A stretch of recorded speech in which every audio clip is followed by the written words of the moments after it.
সবাইকে school of engineering বিডির zero to hero on power system part 1 এর class number 6 এ স্বাগতম জানাচ্ছি।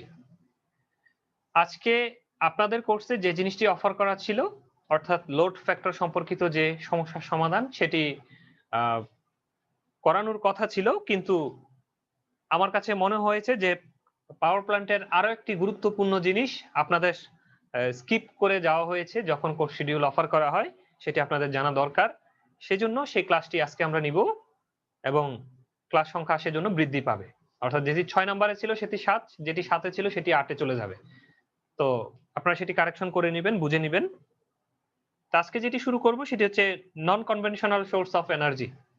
খুব গুরুত্বপূর্ণ ভবিষ্যৎ পৃথিবী চলার জন্য, অর্থাৎ ভবিষ্যতের বিশ্ব যেদিকে এনার্জির সোর্স চিন্তা করে রেখেছে সেটি হচ্ছে সেই নন কনভেনশনাল সোর্স অফ এনার্জি, যার উপর ডিপেন্ড করে পৃথিবী যদি চলতে চায় আরো অনেক বছর টিকে থাকতে পারবে, যদি আমাদের এই সোলার সিস্টেম সহ সকল কিছু ঠিক থাকে। তো এই সকল এনার্জি সম্পর্কে একটা ধারণা, প্রাথমিক ধারণা একটা নেওয়া জরুরি, কারণ বাংলাদেশের অলরেডি যে এনার্জির যে টার্গেট, সেই এনার্জির টার্গেটের মধ্যে আগামী 2030 সাল নাগাদ 10 থেকে 15% হচ্ছে এই নন কনভেনশনাল সোর্স থেকে পাওয়ার প্রোডাকশনের একটা টার্গেট আছে।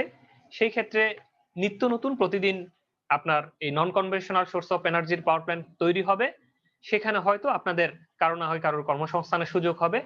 সেই দৃষ্টিতে এই জিনিসগুলো যদি জানা থাকে, তখন আপনার চাকরি জীবনে হয়তো সহজ কাজের যে পরিবেশ সেটি আপনি তৈরি করতে পারবেন। তো আমরা শুরু করে দিই।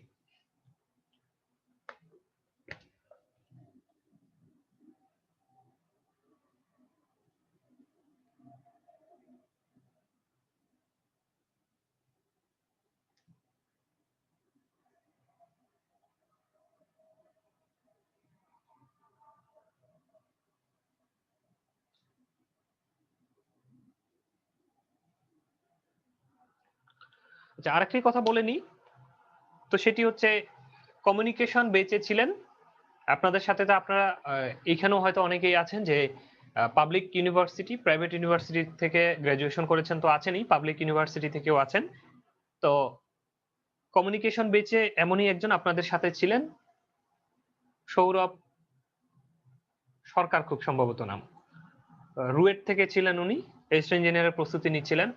তো উনি যে কোনো কারণেই হোক হচ্ছে পাওয়ার সিস্টেমের কোর্সটা ফর্ম ফিল আপ করতে হচ্ছে লেট করে ফেলেছে আর কি। তো উনি খুব করে রিকোয়েস্ট করছে, আমি সবসময় না করছি। তার কারণ হচ্ছে আমার ইথিক্স অ্যান্ড ইন্টিগ্রিটিতে এই জিনিসটা খাটে না, আপনারা জানেন। অলরেডি 15-20 জনের মতো রিকোয়েস্ট আছে, আমি কারোরটাই রিসিভ করছি না। তো উনি যেহেতু পূর্বের কোর্সে ছিলেন আর আপনাদের সহপাঠী, তো আপনারা মতামত জানাবেন ওনাকে সুযোগ দেওয়া যায় কিনা। যদি যায় বলেন তাহলে আমি আপনাদের এই কোর্সে এনরোল করাবো, আর যদি না যায় সেক্ষেত্রে এনরোল করাবো না। তো এটা একটা ছোট্ট মেসেজ ছিল। তো এখন নন কনভেনশনাল সোর্স অফ এনার্জি এই জিনিসটি, এটি কি? কনভেনশনাল যে এনার্জির সোর্স সেটি কি? কনভেনশনাল মানে হচ্ছে চিরাচরিত যে জিনিসগুলো আমরা এখন যেভাবে পাওয়ার প্রোডাকশন করি সেগুলো হচ্ছে কনভেনশনাল। সেগুলো কি? অলরেডি আমরা যতগুলো পাওয়ার প্ল্যান্ট সম্পর্কে পড়েছি, এনার্জি প্রোডাকশনের বিভিন্ন যে মেথড সম্পর্কে পড়েছি, সেগুলোই কনভেনশনাল। নন কনভেনশনাল কি? যেটা সাধারণত মানুষ করে না। এই ধরনের কিছু সোর্স অফ এনার্জি আছে। সেই সোর্স অফ এনার্জির একটা ছোট্ট তালিকা আমরা পিছনে একদম ক্লাসের লাস্টে দিয়েছি, সেটা আগে বলে নিই। List of non conventional source of energy. কি কি নন কনভেনশনাল সোর্স আছে? Number 1, solar energy. আমরা যে সবার বাসাবাড়িতে ইদানিং আপনারা দেখতে পান যে শহরের বাসাবাড়িগুলোতেও ছাদে, আর গ্রামে তো এটা দিয়েই বিদ্যুৎ পেতে হয়। অনেক গ্রাম আছে এখনো বাংলাদেশে যে সোলার এনার্জির উপর ডিপেন্ড করে চলে। তো এই ধরনের সোলার, অর্থাৎ সূর্যের আলোকে কাজে লাগিয়ে যে বিদ্যুৎ তৈরির যে প্রক্রিয়া, সেটাকে কাজে লাগিয়ে যে বিদ্যুৎ তৈরির প্রসেস, এটা সাধারণত খুব কম মাত্রায় হয়। এই জিনিসটা যদি বৃহৎ পরিসরে করা যায় থেকে বিশাল একটা এনার্জি পাওয়া সম্ভব, যে এনার্জি উপর আমরা যদি নির্ভরশীল হই, সেক্ষেত্রে ভবিষ্যতে যে ফসিল ফুয়েল সহ যাবতীয় ফুয়েলগুলোর যে অপচয় সেটা রোধ করা যাবে, কার্বন নিঃসরণ কমা যাবে, আর প্রকৃতির অনেক অনেক গুরুত্বপূর্ণ বাঁচানোর ক্ষেত্রে, প্রকৃতি বাঁচানোর আন্দোলনে সহযোগিতা হবে, মানে প্রকৃতিকে রক্ষা করা যাবে। এই দিকেই আমরা ভবিষ্যৎ প্রজন্মরা ধাবিত হওয়ার চেষ্টা করব, নন কনভেনশনাল সোর্স অফ এনার্জির দিকে। আর কি কি আছে? Wind energy. আপনারা উইন্ড মিল দেখেছেন, যে উইন্ড যখন বাতাস যে কোনো দিক থেকেই ইউনিডিরেকশনাল হতে হবে না, যে কোনো ডিরেকশন থেকে বাতাস দিলে ওই ফ্যানটা ঘুরবে, ঘুরে হচ্ছে আপনার বিদ্যুৎ তৈরি করবে। এই ধরনের উইন্ডমিল বিশেষ করে নেদারল্যান্ড সহ যে সকল কান্ট্রিতে হচ্ছে সবসময় বাতাস চলাচল করে, ওই ধরনের কান্ট্রিগুলোতে খুব পপুলার। তবে ইদানিং কালে কিছু উইন্ডমিল বের হয়েছে, আপনারা হয়তো দেখেছেন, যেটা হচ্ছে রাস্তার পাশে হচ্ছে যে বসানো থাকে।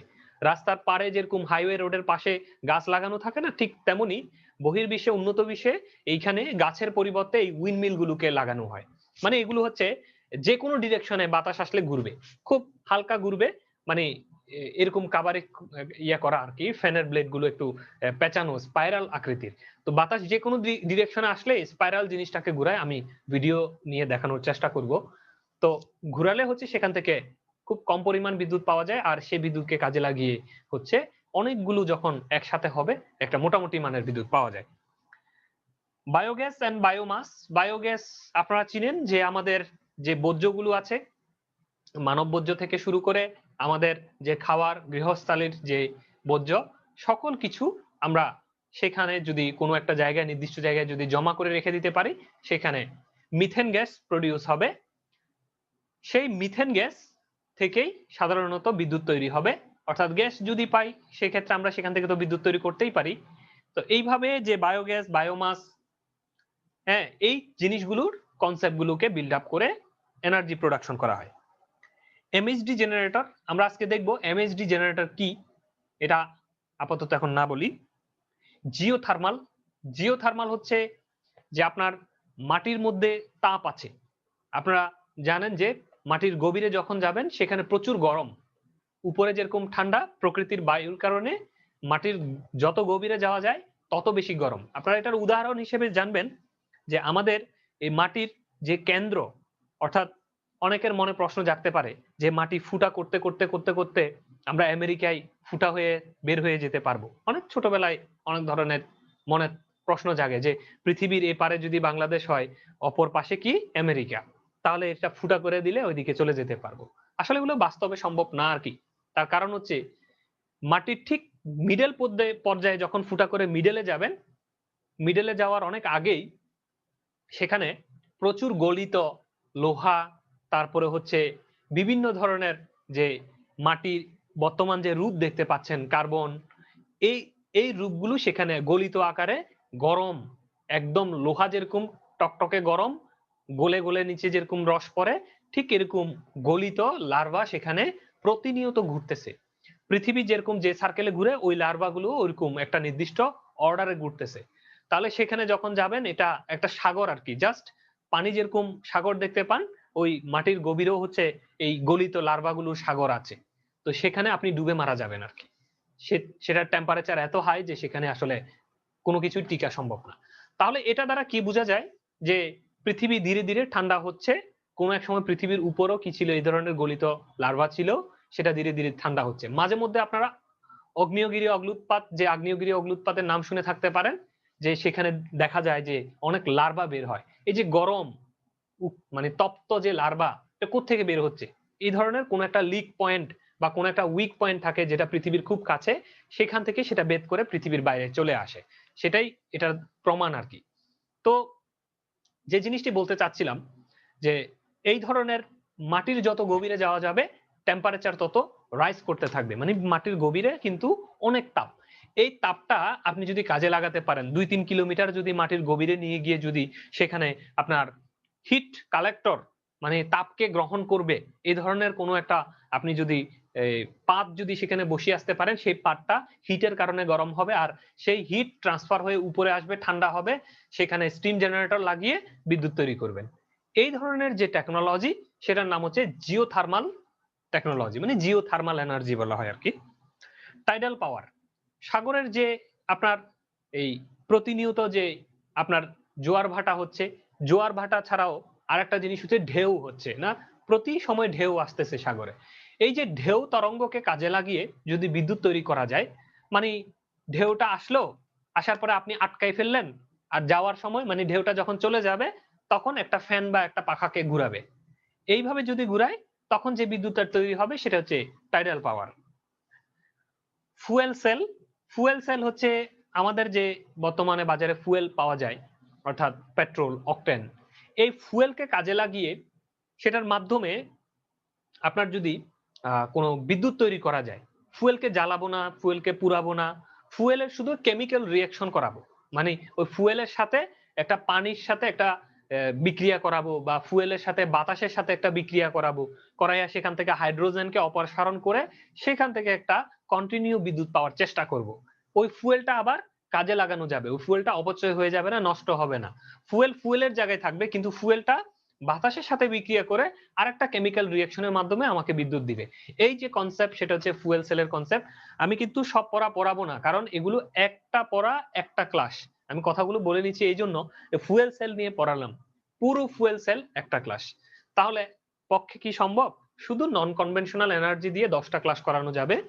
এই জন্য আমরা যেটা করব সেটা হচ্ছে আমরা নামগুলো এবং এটার কাজগুলো একটা প্রাথমিক ধারণা নেব। আপনাদের কাজ হচ্ছে সেই জিনিসগুলো নিয়ে ইউটিউবে ভিডিও দেখা, এই জিনিসগুলো নিয়ে, এই নামগুলো নিয়ে গুগলে সার্চ করে কন্টেন্ট পড়া। এটা হচ্ছে আপনাদের কাজ। আমি এখানে যেটা করাবো সেটা খুব গুরুত্বপূর্ণ দুটো জিনিস করাবো, সেই জিনিসটা আমি বলবো কিছুক্ষণ পরে। Thermo electric generation, thermo electric generation এই জিনিসটা কি?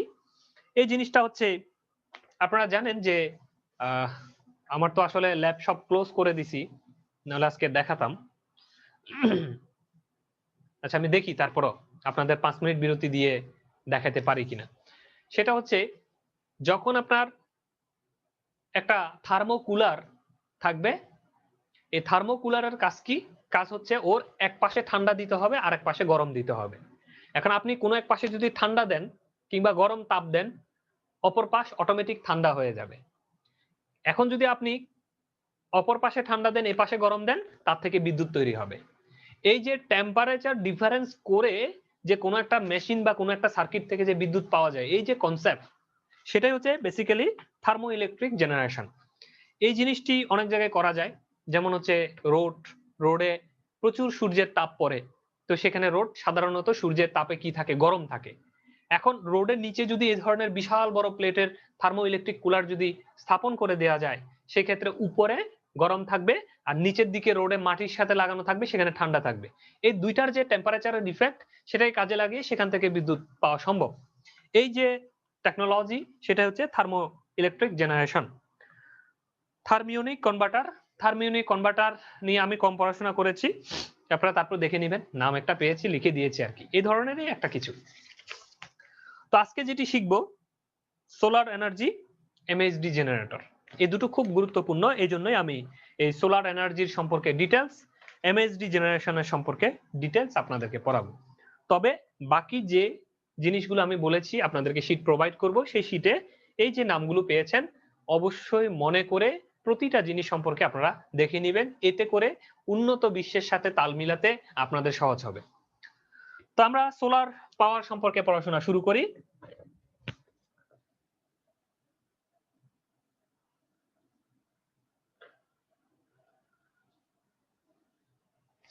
সোলার পাওয়ার, সূর্যের তাপকে কাজে লাগাবো, ঠিক আছে? দুই ভাবে লাগাবো, একটা হচ্ছে আলোকে লাগাবো, আরেকবার হচ্ছে তাপকে লাগাবো। সূর্যের মধ্যে কি থাকে? সূর্যের আলো, বলেন তো সূর্যের আলো কি তরঙ্গ আকারে আসে নাকি ডাইরেক্ট আসে? এটা নিয়ে অনেক ধরনের মতবিরোধ আছে। সাধারণত আমরা যখন লাইট এন্ড অপটিক্স পড়বো, মানে ফিজিক্স এর লাইট এন্ড অপটিক্স পড়বো, তখন আমরা ধরে নিব সূর্য তরঙ্গ আকারে আসে। আমরা যখন কোয়ান্টাম ফিজিক্স নিয়ে পড়াশোনা করব, তখন হিসাব করব সূর্য ডাইরেক্ট আসে, সূর্যের আলো ডাইরেক্ট আসে, অথবা তরঙ্গ আকারে আসে, মানে দুই ভাবেই আসে। এখন কখন আসে সেটা কোয়ান্টামের বিভিন্ন সেকশন আছে, সেখানে আলোচনা করা হয় যে কখন আমরা সেটাকে তরঙ্গ হিসেবে হিসাব করব, কখন আমরা সেটাকে ডাইরেক্ট রে হিসেবে হিসাব করব। এখন যেটাই হোক না কেন, সাধারণত আমরা এখন ফিজিক্স, যে মানে আমাদের অনার্স মাস্টার্স লেভেলের যে ফিজিক্স, সেখানে যদি তাকিয়ে দেখি সূর্যের যে আলো, সেই আলোগুলো হচ্ছে তরঙ্গ আকারে আসে, ওয়েভ। আমরা যে আলো বলি, আলো হচ্ছে বেসিক্যালি এই ধরনের তরঙ্গ আকারে চলে। আপনার কাছে মনে হতে পারে আমি তো লাইট মারলাম, লাইট তো এইভাবে সোজা আসলো। আসলে কিন্তু আলো এরকম সরল পথে যায় না, আলো কিন্তু এরকম তরঙ্গ আকারে গমন করে। এখন এটা কিভাবে বুঝবেন? এটা বুঝবেন হচ্ছে আগের আমলের যে টর্চ লাইট আছে, সেই গ্রামের বাড়িতে ব্যাটারি দিয়ে যে টর্চ লাইট গুলো পাওয়া যেত, এখানে একটা বাল্ব লাগানো থাকতো। এই টর্চ লাইট যখন আপনার এইভাবে করে জ্বালানো হতো, তখন আপনারা দেখতে পেতেন যে টর্চ লাইটে কিছু কিছু জায়গায় এরকম অন্ধকার অন্ধকার, কিছু কিছু জায়গায় আলো। ঠিক এরকম রাউন্ড করা কিন্তু লাইট, কেমন আপনারা তাকালেও বুঝে যেত যে কিছু কিছু জায়গায় এরকম ছায়ার মতো কালো, আর কিছু কিছু জায়গায় হচ্ছে আলোকিত। এই জিনিসটি যে ক্রিয়েট হয়েছে, এই যে তৈরি হয়েছে, এই জিনিসটি বেসিক্যালি হচ্ছে তরঙ্গগুলো, মানে খুব ক্ষুদ্র তরঙ্গ, কিন্তু সেখানে আলোর যে বাল্ব, সে বাল্ব ভেদ করে যে আলোটা যাচ্ছে, সেখানে একটা একটার সাথে ইন্টারফেয়ার করছে। মানে আমি যদি বলি এটা হচ্ছে একটা আলোর তরঙ্গ, মনে করেন এখানে আরো একটা আলোর তরঙ্গ গেল, তার পাশে এখানে আর একটা আলোর তরঙ্গ গেল। এখন দেখুন এই জায়গায় এই তরঙ্গটা আর এই তরঙ্গটা অনেক দূরে অবস্থান করছে, কিন্তু এই জায়গায় এই তরঙ্গকে একটা একটাকে কি করলো, ছেদ করলো। তো একটা তরঙ্গ আরেকটা তরঙ্গকে যেখানে ছেদ করেছে, সেটাকে বলা হয় ব্যানিশ। মানে এই পয়েন্টে কোনো আলো আসবে না, কারণ একজন আরেকজনকে এখানে ব্যানিশ করে ফেলেছে। কিন্তু যে দুইটা তরঙ্গে দূরে দূরে অবস্থান করছে, ওই দুইটা তরঙ্গে হচ্ছে সবচেয়ে বেশি উজ্জ্বল আলো প্রদান করবে আলো। তাহলে এই জন্য এই যে কালো যে জিনিসটা দেখতে পাচ্ছেন, এই জায়গায় হচ্ছে এই ব্যানিশ পয়েন্ট গুলো, বেসিক্যালি এই কালো হচ্ছে এই ব্যানিশ পয়েন্ট, যেখানে দুটো তরঙ্গ ছেদ করে একটা একটাকে ব্যানিশ করে ফেলেছে। আর এই যে আলোকিত যে পয়েন্ট দেখতে পাচ্ছেন, আলোকিত পয়েন্টটা হচ্ছে এই দূরের পয়েন্ট, যেখানে একটা তরঙ্গ আলোর আর একটা তরঙ্গকে কি করে নাই, ছেদ করে নাই, দূরে দূরে অবস্থান করছে। তো এই ধরনের আমরা কোহেরেন্ট, নন কোহেরেন্ট সোর্স, বিভিন্ন সোর্স সম্পর্কে ফিজিক্সে অনেকে আপনারা যারা ইউনিভার্সিটিতে পড়াশোনা করেছেন তারা জানেন যে আলোর বিভিন্ন সোর্স সম্পর্কে, কোহেরেন্ট সোর্স, নন কোহেরেন্ট সোর্স, তারপরে হচ্ছে আরো অনেক কিছু আছে আর কি। তো এইভাবে আমরা বুঝতে পারি আলো আসলে ডিরেক্ট মানে সরল পথে চলে না, আলো কিন্তু তরঙ্গ আকারে চলছে।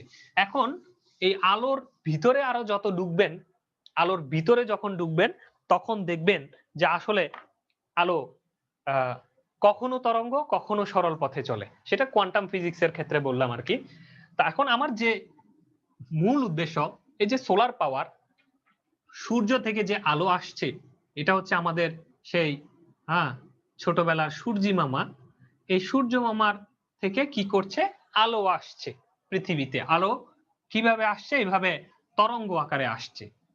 এখন পৃথিবীতে যে তরঙ্গ আকারে আলোগুলো আসছে, এই আলোগুলোর মধ্যে কি থাকে, আলোগুলোর ভিতরে থাকে বেসিক্যালি ফোটন, বলা হয় এটাকে ফোটন কণা।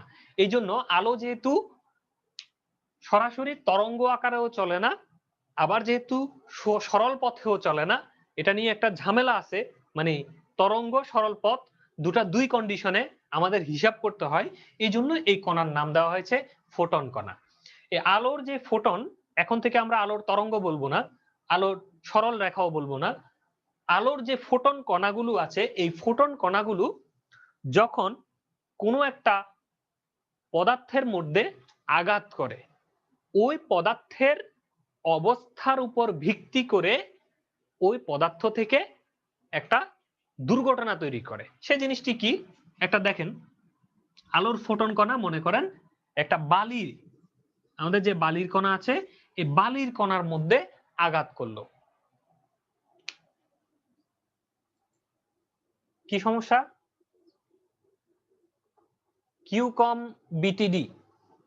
কিউ কম বিটিডি আপনার হচ্ছে যে রোল নাম্বার এবং আপনার পুরো নাম এডিট করে দিন। যদি আপনি এডিট না করেন, সেক্ষেত্রে আমরা কিন্তু আমাদের ক্লাসের রুলস এন্ড রেগুলেশন অনুযায়ী আপনাকে ক্লাস থেকে বের করে দিব। তো আগামী 5 মিনিট আপনাকে সময় দেওয়া হলো, 5 মিনিটের ভিতরে হচ্ছে আপনি আপনার রোল নাম্বার এবং নাম এডিট করে নেবেন। Q com BD.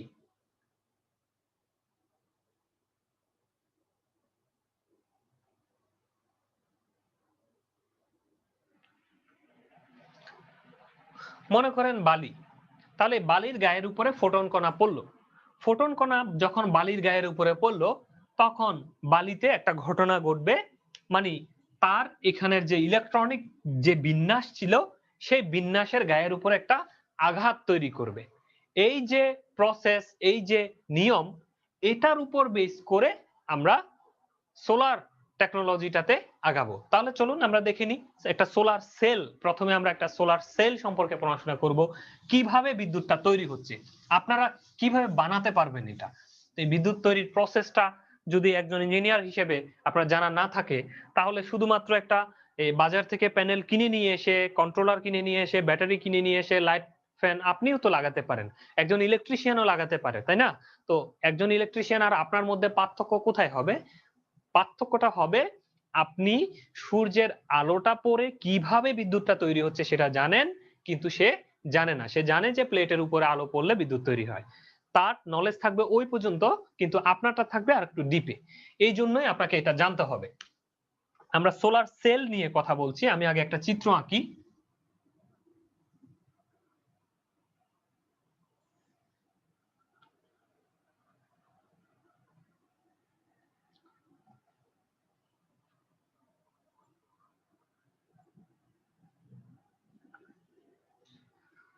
আপনারা আমার ডায়োড বেসিক ক্লাস হয়তো অনেকে করেছেন, হয়তো অনেকে করেননি। মানে ডায়োড বেসিক হচ্ছে ইয়াতে পাবেন আর কি, আমার প্লে লিস্টে পাবেন, ডায়োডের প্লে লিস্টে। সেখানে আমি দেখানোর চেষ্টা করেছি পিএন জাংশন কি জিনিস।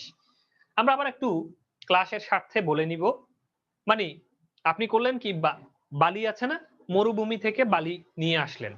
সে বালিটা নিয়ে আপনি সেখান থেকে একটা প্রসেস করে সিলিকন তৈরি করবেন। বালি হচ্ছে বেসিক্যালি সিলিকন, তার ভিতরে সবচেয়ে বেশি বালিতে সিলিকনের, মানে সিলিকনের অপর নামেই বেসিক্যালি বালি বলে, কিন্তু ডাইরেক্ট আমাদের যে বালি, সেই বালি কিন্তু পরিপূর্ণ সিলিকন না, তার সাথে কিছু কার্বন যোগ করা থাকে, ন্যাচারালি কিছু কার্বন থাকে, কিছু অন্যান্য কেমিক্যালস থাকে। এই কার্বন গুলোকে আপনি যদি সেখান থেকে সরিয়ে দিতে পারেন বালি থেকে, তাহলে যে জিনিসটি পাবেন বালিতে পুরোটাই হচ্ছে সিলিকন। কেমন? তাহলে বালিতে সাধারণত কত পার্সেন্ট, 98 কি 95 এর উপরে হচ্ছে সিলিকন থাকে। তো এই জন্য বালি নিব আমরা, বালিকে প্রসেস করে সিলিকন বানাবো। আমরা যে সিলিকন ট্রানজিস্টর, জার্মেনিয়াম ট্রানজিস্টর বলি না, এই সিলিকন হচ্ছে আসলে কিন্তু বালির টুকরা, ঠিক আছে, বড় বালির টুকরা আর কি, অথবা বালির টুকরাকে কার্বন মুক্ত করে এই এরকম একটা শীটে পরিণত করা হয়েছে, মেশিনের মধ্যে চেপে একটা শীটে পরিণত করা হয়েছে। তো এই ধরনের সিলিকন বা বালির সাথে আমরা করলাম কি, ডোপিং করে দিব। ডোপিং হচ্ছে ত্রিযোজি মৌল, পঞ্চযোজি মৌল, আপনারা নাম শুনেছেন। এই ধরনের মৌলগুলো দিয়ে, মানে আর্সেনিক, গ্যালিয়াম, এই ধরনের নাম শুনেছেন পদার্থের নাম। আর্সেনিক ওই যে আঙ্গুলের এই শরীরের মধ্যে ফুসকা পড়ে যায় বলে না, আর্সেনিক হলে একটা রোগ ছিল এক সময়, টিউবওয়েলে পানি খেলে আর্সেনিক হয়, আর্সেনিক যুক্ত কলকে এরকম লাল মার্ক করে দেওয়া হতো। এই সেই আর্সেনিক। এই আর্সেনিককে নিয়ে আমরা এই বালির টুকরা যেটা বানালাম সিলিকন, এই সিলিকনের সাথে যোগ করে দিব, সেটার সাথে আমরা কি করে দিব, মিক্স করে দিব। তো মিক্স করে দিলে এক ধরনের পদার্থ তৈরি হবে। আমরা যদি সেখানে গ্যালিয়ামকে যোগ করে দিই, এক ধরনের পদার্থ তৈরি হবে। তো এইভাবে আমরা পি টাইপের একটা ম্যাটেরিয়ালস তৈরি করব, সরি উপরেরটা এন টাইপ, এন টাইপের একটা ম্যাটেরিয়ালস তৈরি করব, একটাতে করব পি টাইপের ম্যাটেরিয়ালস তৈরি করব। এন টাইপ এর অর্থ হচ্ছে এখানে ইলেকট্রনের আধিক্য বেশি। কেমন? এন টাইপ শব্দের অর্থ হচ্ছে সেখানে ইলেকট্রন বেশি। তাহলে পঞ্চযোজি যে মৌলটা আমরা মিক্স করে দিব, মানে যে মৌলের যোজনী 5, বালুর সাথে পঞ্চযোজি একটা মৌলকে যখন যোগ করে দিব তখন এন টাইপ তৈরি হবে। বালির সাথে যখন ত্রিযোজি মৌলকে যোগ করে দিব তখন পি টাইপ তৈরি হবে। মানে যার যোজনী কম সে পি টাইপ ম্যাটেরিয়ালস তৈরি করবে, মানে এইখানে হচ্ছে ইলেকট্রন সংখ্যা কম থাকবে, আর এন টাইপের মধ্যে হচ্ছে ইলেকট্রন সংখ্যা বেশি থাকবে। এই ধরনের দুইটা বালির টুকরা নিব, এরকম একটা শীট, আরো একটা শীট নিলাম, এটার সাথে ত্রিযোজি মৌল যোগ করলাম, এটার সাথে পঞ্চযোজি মৌলকে ডোপিং করে যোগ করে দিলাম। এই যে যোগ করা, এর নাম হচ্ছে কি, ডোপিং। আর ডোপিং মানে হচ্ছে বেজাল মিক্স করে দেয়া। আগে তো ছিল সে বালির টুকরা, পিওর বালির টুকরা ছিল, তার সাথে ত্রিযোজি ইনজেকশন দিয়ে পুশ করে দিলাম, তাহলে সে বেজাল হয়ে গেল না? এই বেজাল মিক্স করে দেওয়ার নামই হচ্ছে ডোপিং। আর এইভাবে করে আমরা পি টাইপ ম্যাটেরিয়ালস তৈরি করব। আর এন টাইপ করব কি, পঞ্চযোজী মৌলকে ডোপিং করে তার সাথে যোগ করে দিয়ে এই ধরনের এন টাইপ ম্যাটেরিয়ালস তৈরি করব। করার পরে এখন দুটো টুকরা পেলাম না, একটা হচ্ছে পি টাইপ, একটা এন টাইপ। এই দুটোকে এভাবে জোর করে মেশিন দিয়ে চেপে জোড়া লাগিয়ে দিব। এই যে জোড়াটা লাগিয়ে দিলাম পি টাইপ এন টাইপকে, এইভাবে এই যে উপরে এন, এই নিচের এটা হচ্ছে, এই টুকরাটা হচ্ছে পি। এটা আমি জুম করে দেখিয়েছি। এই টুকরাটা খুব পাতলা, মাইক্রোমিটার পাতলা, এত পাতলা। তো এটা আমরা জুম করে বড় করে নিয়েছি। তবে সোলার সেলের জন্য এন এটা হতে হবে ছোট, আর পি এটা হতে হবে বড়। মানে পি টাইপটা আমরা মোটা নিব তুলনামূলক আর কি, দুজনের তুলনায় সে হবে একটু মোটা, এ হবে একটু চিকন। এন টাইপটা হবে চিকন, আর এনটা থাকবে উপরে, পিটা থাকবে নিচে। মজার বিষয় হচ্ছে নেট দুনিয়া অর্থাৎ ইন্টারনেটের যে দুনিয়া, সেই দুনিয়ায় আপনি যদি পড়তে যান, কনফিউজ হয়ে মোটামুটি ব্রেন ক্র্যাক করে যাবে। এই সোলারের গঠন প্রণালী নিয়ে এক এক জায়গায় এক এক রকম, ভালো ভালো ইউনিভার্সিটির টিচাররা পর্যন্ত কনফিউজ হয়ে গেছে যে উপরে পি দিচ্ছে, কখনো এনটা নিচে দিচ্ছে, হ্যাঁ উল্টাপাল্টা হয়ে গেছে। এই জিনিসগুলো থেকে পরিত্রাণ পেতে হলে এটাকে শতভাগ নিশ্চিত মনে করে পড়াশোনা করতে হবে। মানে আমি যা বুঝাচ্ছি এটা অনেক রিসার্চ করে বের করতে হয়েছে আমাকে, তার কারণ হচ্ছে এক এক জায়গায় এক এক রকম। ঠিক আছে, পরে আমি বের করেছি যে ঘটনার ভুলটা কোথায়। ভুলটা হচ্ছে কিছু কিছু বইয়ের ভুলের কারণে সবাই এই ভুল রাস্তায় চলে গেছে আর কি। তো যাই হোক, আমি পিউরটা বলে দিচ্ছি, মানে এনটা উপরে থাকবে, পিটা হচ্ছে কোথায় থাকবে, নিচে থাকবে।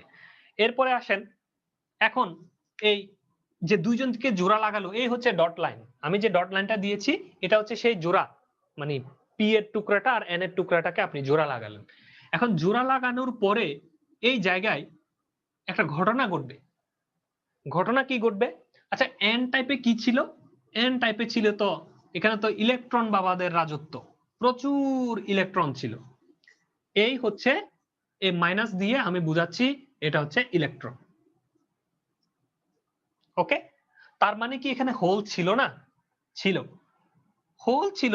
এই যে মনে করেন ডট দিয়ে আমি হোল বুঝাচ্ছি, হোল সামান্য পরিমাণ ছিল, মানে হোলের পরিমাণ ছিল কম, ইলেকট্রনের পরিমাণ ছিল বেশি। যেহেতু এন টাইপ, এন টাইপে নেগেটিভ আর কি, বেশি নেগেটিভ থাকবে, মানে বেশি ইলেকট্রন ধর্মী জিনিস থাকবে। আচ্ছা, পি টাইপে কি থাকবে? পি টাইপে তো হচ্ছে হোলের রাজত্ব, এখানে প্রচুর বেশি হোল থাকবে, কিন্তু তার তুলনায় ইলেকট্রন থাকবে কম।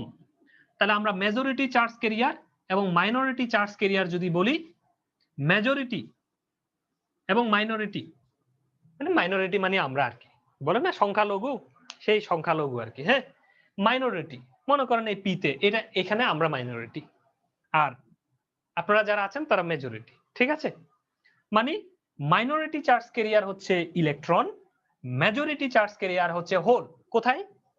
পি টাইপে। যেহেতু পিতে কে বেশি থাকবে? হোল বেশি থাকবে, তারা মেজরিটি। আবার ঠিক মনে করেন জাপানে চলে গেলাম, ঠিক আছে, সেখানে আমাদের পার্টিরা বেশি আর কি। ঠিক আছে, সেখানে গিয়ে হয়ে গেলাম আমরা মেজরিটি, আপনারা তখন হয়ে গেলেন কি? মাইনরিটি। এন এর কাছে যখন আসলাম, দেখেন এইখানে মেজরিটি হচ্ছে কে? ইলেকট্রন, আর মাইনরিটি হচ্ছে কে? হোল। ঠিক আছে, তার মানে হচ্ছে পি টাইপ হোক, এন টাইপ হোক, যে টাইপে হোক না কেন, তার ভিতরে ইলেকট্রন এবং হোল থাকবেই। তাহলে ইলেকট্রন এবং হোল যদি থাকে, এখন এই জাংশন যদি এরকম হয়ে যায় জোড়া, এই জোড়া পয়েন্টে কি ঘটনা ঘটবে? যখনই আপনি মেশিন দিয়ে দুজনকে জোড়াটা লাগালেন, জোড়া লাগানোর সময় একটা ঘটনা ঘটবে, এইখানে ইলেকট্রন এবং হোলের আদান প্রদান ঘটনা ঘটবে। এই যে এই ব্যারিয়ারটাতে, এটা হচ্ছে সীমানা আর কি। মনে করেন বাংলাদেশ আর ইন্ডিয়ার সীমানা, এই সেই বর্ডার। ঠিক আছে, তো বর্ডার, যেদিন আপনি বর্ডার, প্রথম বর্ডার দিবেন, মনে করেন আজকে বর্ডার দিব আমি, তা আজকে যদি বর্ডার দেন, আজকেই নতুন করে বাংলাদেশ আর ইন্ডিয়া সৃষ্টি হলো, আজকে আপনি কাঁটাতারের বেড়া দিয়ে বর্ডার দিবেন, এর আগ পর্যন্ত বর্ডার ছিল না। তাহলে দুটো জিনিস জোড়া লাগালেন, আজকেই বর্ডারটা তৈরি হলো। বর্ডারটা তৈরি হওয়ার মুহূর্তে কিছু মানুষ এদিক থেকে এপারে আসবে, আবার এই পারের কিছু মানুষ মনে করবে না বাংলাদেশেই মনে হয় শান্তি, আমি যাই বাংলাদেশে চলে যাই। তাহলে ও ওইদিকে চলে যাবে, ওই দিক থেকে কেউ এদিকে আসবে, আসবে না? মানে মাইগ্রেট হবে আর কি। তো এই পাশের থেকে কিছু মানুষ এদিকে আসবে, আবার এদিক থেকে কিছু মানুষ ওইদিকে যাবে। এই যে ঘটনাটা, এখন কে যাবে কে আসবে, এটা কিসের উপর নির্ভর করবে? এটা কিছু ঘটনার উপর নির্ভর করবে, এই জিনিসটাই আমরা বলছি। তাহলে আমরা একটা এলাকা মুছে দিই, যে এলাকায় আমরা এই এদেরকে দেখাবো। মনে করেন এটুক একটা এরিয়া, যে এরিয়ায় হচ্ছে এই মাইগ্রেট পিপলরা অবস্থান করবে, মানে মাইগ্রেশন নিয়ে এখানে থাকবে তারা।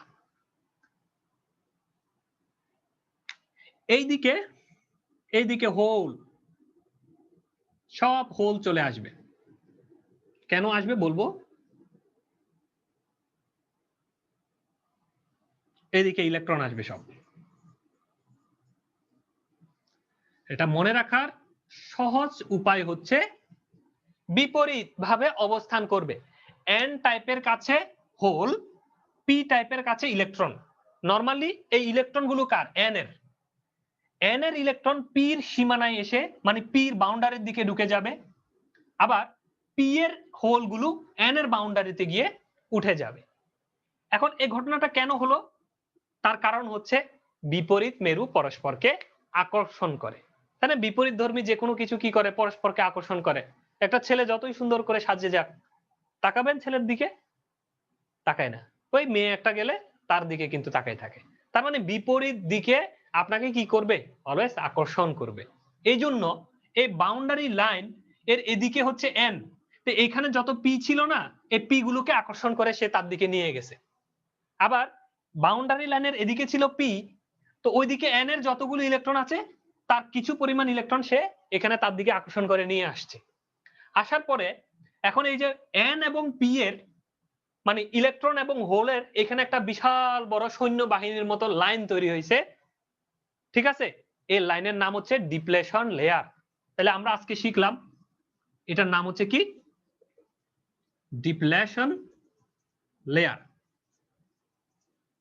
এই ডিপ্লেশন লেয়ারের কারণে এখন এখানে একটা দেওয়াল তৈরি হয়েছে চীনের মহাপ্রাচীরের মতো। এদিকের জিনিস ওইদিকে যাইতে পারে না, ওইদিকের জিনিস এদিকে আসতে পারে না। ঠিক আছে, তাহলে এই যে বিশাল একটা বাধা আর কি। ডিপ্লেশন লেয়ার মানে একটা নির্দিষ্ট পরিমাণ বাধা, যে বাধাটা অতিক্রম করতে একটু শক্তি তক্তি লাগবে, মানে একটু মাছ মাংস খেয়ে টেয়ে শক্তিশালী হয়ে তারপরে গিয়ে এখানে যুদ্ধ করলে তারপরে হয়তো এটা ভেঙে আপনি ওই পারে যেতে পারবেন, নাইলে পারবেন না। এখন এটা যদি সিলিকন দিয়ে যদি এই জিনিসটা তৈরি হয়, যেটা আমরা বলছি আর কি বালুর কণা বা সিলিকন দিয়ে তৈরি, সেক্ষেত্রে 0.7 ভোল্ট লাগবে এটাকে ভেঙে ওই পারে যাওয়ার জন্য, নতুবা এই জায়গাটাকে আপনি ভাঙতে পারবেন না।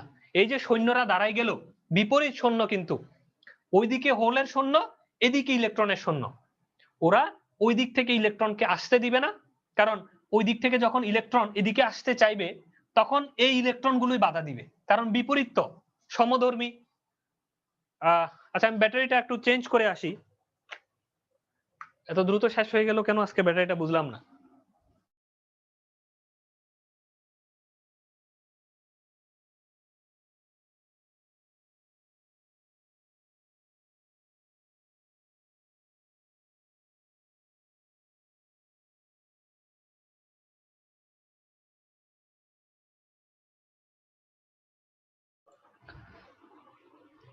আচ্ছা, তো যেটি বলছিলাম যে যখন এখানে তো ইলেকট্রন গুলো বসে আছে, এই ইলেকট্রন গুলো যখন এদিকে আসতে চাইবে, সমধর্মী তো, এই জন্য এই ইলেকট্রন গুলো একজন আরেকজনকে আসতে দিবে না।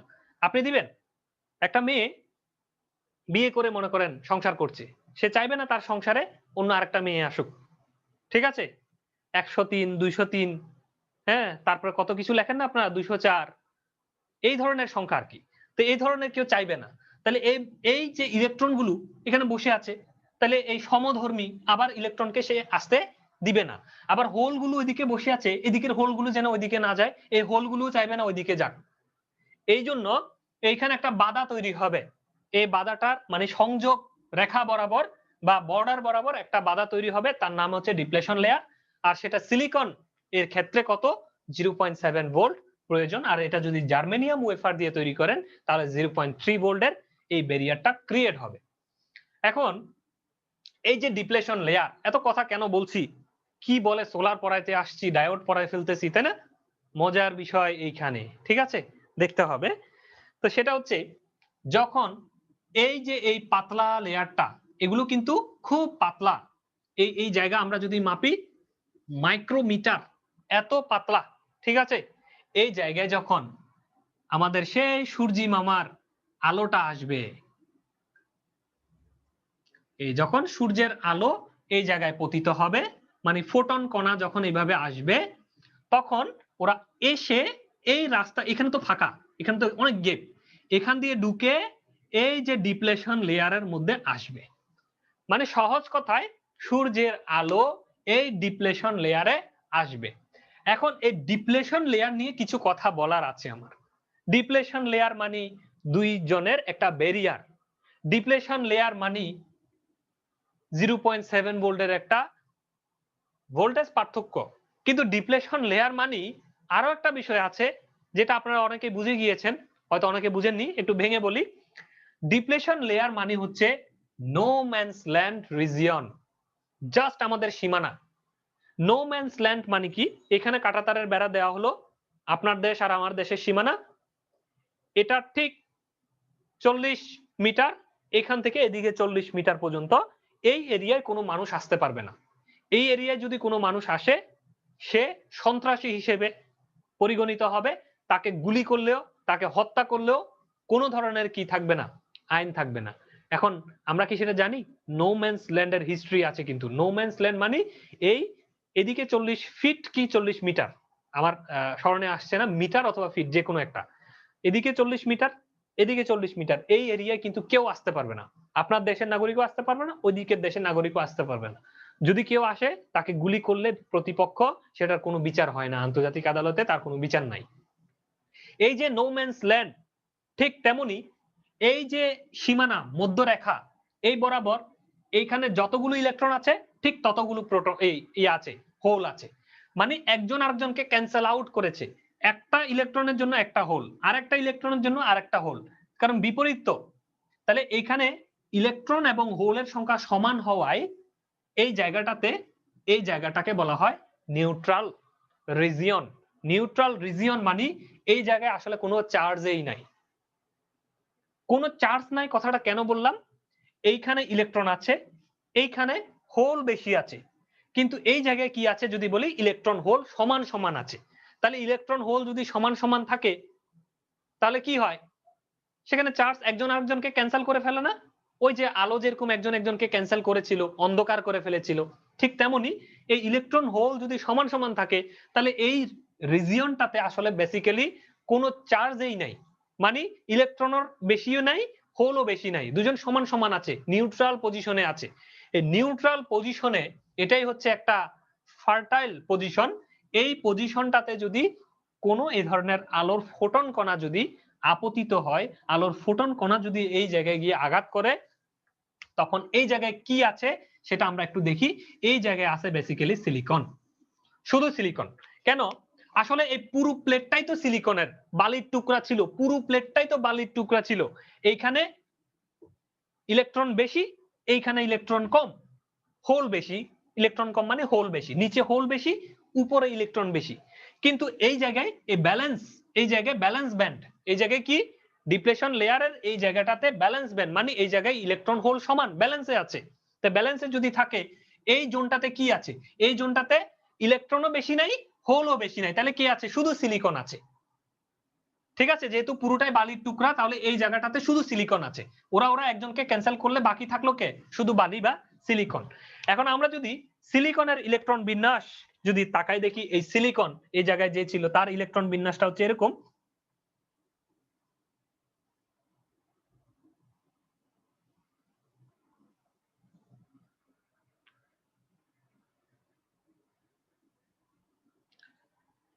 এটা হচ্ছে নিউক্লিয়াস, কেন্দ্র। ফার্স্ট কক্ষপথে 2টা, দ্বিতীয় কক্ষপথে 8টা,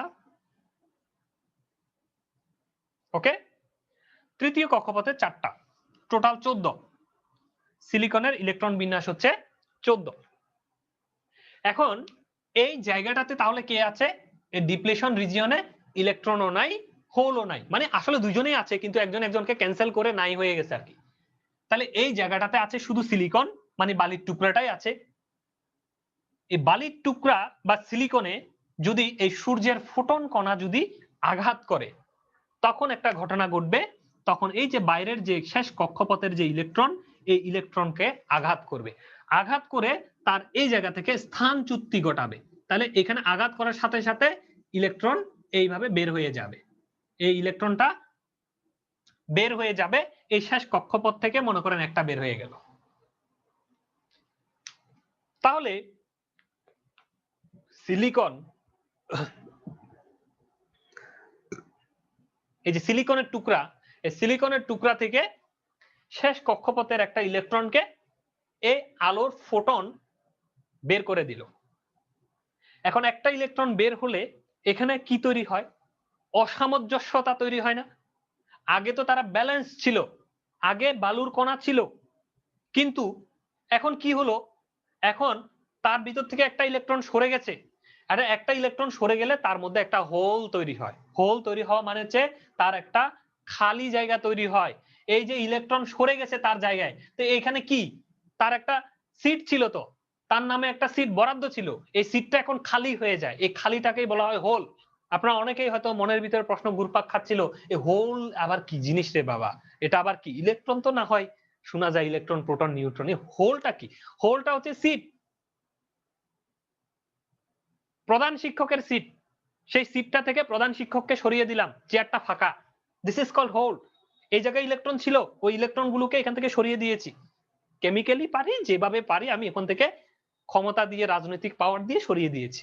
এই যে খালি তৈরি হলো, দিস ইজ কল্ড হোল। ওকে, তো এই যে এখান থেকে ইলেকট্রন সরে গেল, সরে গেলে সিটটা ফাঁকা হয়ে গেল, ফাঁকা হয়ে গেলে একটা হোল তৈরি হলো, আর একটা ইলেকট্রন বাইরে চলে গেল। বাইরে যেটা চলে গেল সেটার নাম হচ্ছে ফ্রি ইলেকট্রন। আপনারা তো এর আগে জানেন ইলেকট্রিসিটি প্রবাহের মূল শর্তই কিন্তু এই ফ্রি ইলেকট্রন। তাহলে এই ফ্রি ইলেকট্রন ক্রিয়েট হলো, আর একটা খালি হোল তৈরি হলো। তার মানে আলোর কণা আঘাত করার সাথে সাথে এক সেট, মানে দুটো জিনিস তৈরি হবে, একটা ইলেকট্রন আর একটা হোল। ঠিক আছে, এই যে ইলেকট্রন, এই ইলেকট্রনটার নাম হচ্ছে ফ্রি ইলেকট্রন।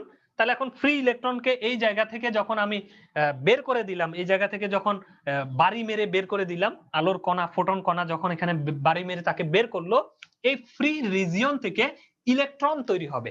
এই ইলেকট্রন একটা ঘটনা ঘটাবে। এই ইলেকট্রন কি করবে? এই জায়গায় যখন একটা ইলেকট্রন আসবে, সে তার ঘরে চলে যাবে। ঠিক আছে, সে কোথায় চলে যাবে? তার ঘরে চলে যাবে, মানে যেখানে ইলেকট্রন সবচেয়ে বেশি আছে সেই ইলেকট্রনের জায়গায় সে চলে যাবে। এক সেট, একটা সেট তৈরি হবে, এক জোড়া তৈরি হবে, একটা ইলেকট্রন একটা হোল তৈরি হবে। এই হোল গুলো আসবে এইখানে, আর ইলেকট্রনটা চলে যাবে তার ঘর, মানে যেখানে ইলেকট্রনের আধার সেখানে সে চলে যাবে। এইখান থেকে সে কি করবে? যে ফ্রি, ফ্রি মানে কি? সে চলতেছে, নড়াচড়া করতেছে, এই তো, এই নড়াচড়া করতেছে মানে সে এদিকে উঠে যাবে। এখন এইখানে যখন উঠবে তখন কি তৈরি হলো? এইখানে একটা ইলেকট্রন বেশি, এইখানে একটা হোল বেশি তৈরি হলো।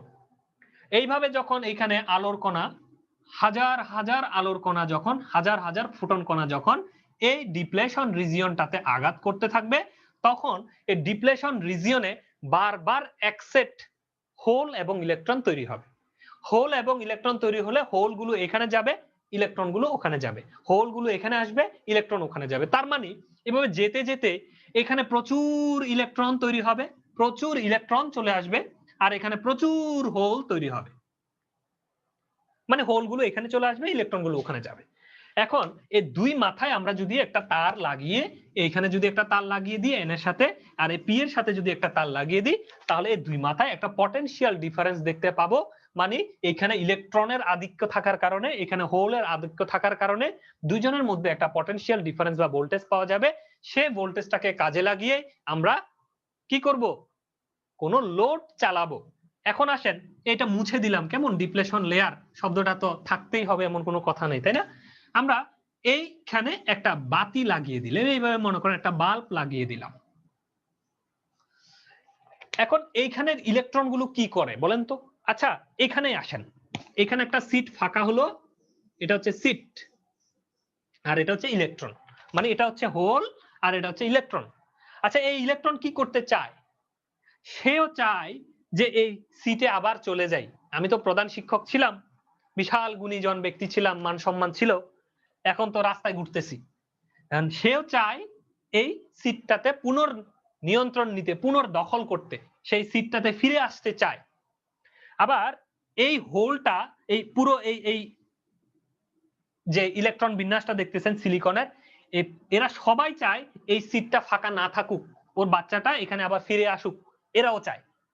তাহলে এখন এরা মানে এই হোলটা এইখানে যখন আসে, সে অধীর আগ্রহে বসে থাকে। এই হোলগুলো এইখানে মনে করেন হোল, এরা অধীর আগ্রহে বসে থাকে কখন আসা ইলেকট্রন আমার গায়ে বসে আমার সিটটাকে ফিল আপ করবে। মানে হোলগুলো বেসিক্যালি কি করে, অপেক্ষা করে, ইলেকট্রনের জন্য অপেক্ষা করে যে ইলেকট্রনগুলো আসবে, আমার এখানে বসবে, আর আমি এইভাবে ফিল আপ হব। মানে আমার এই পুরো ইলেকট্রন বিন্যাস 14টা ফিল আপ হব। এখন এই ঘটনার জন্য সে অপেক্ষা করে হোলগুলো।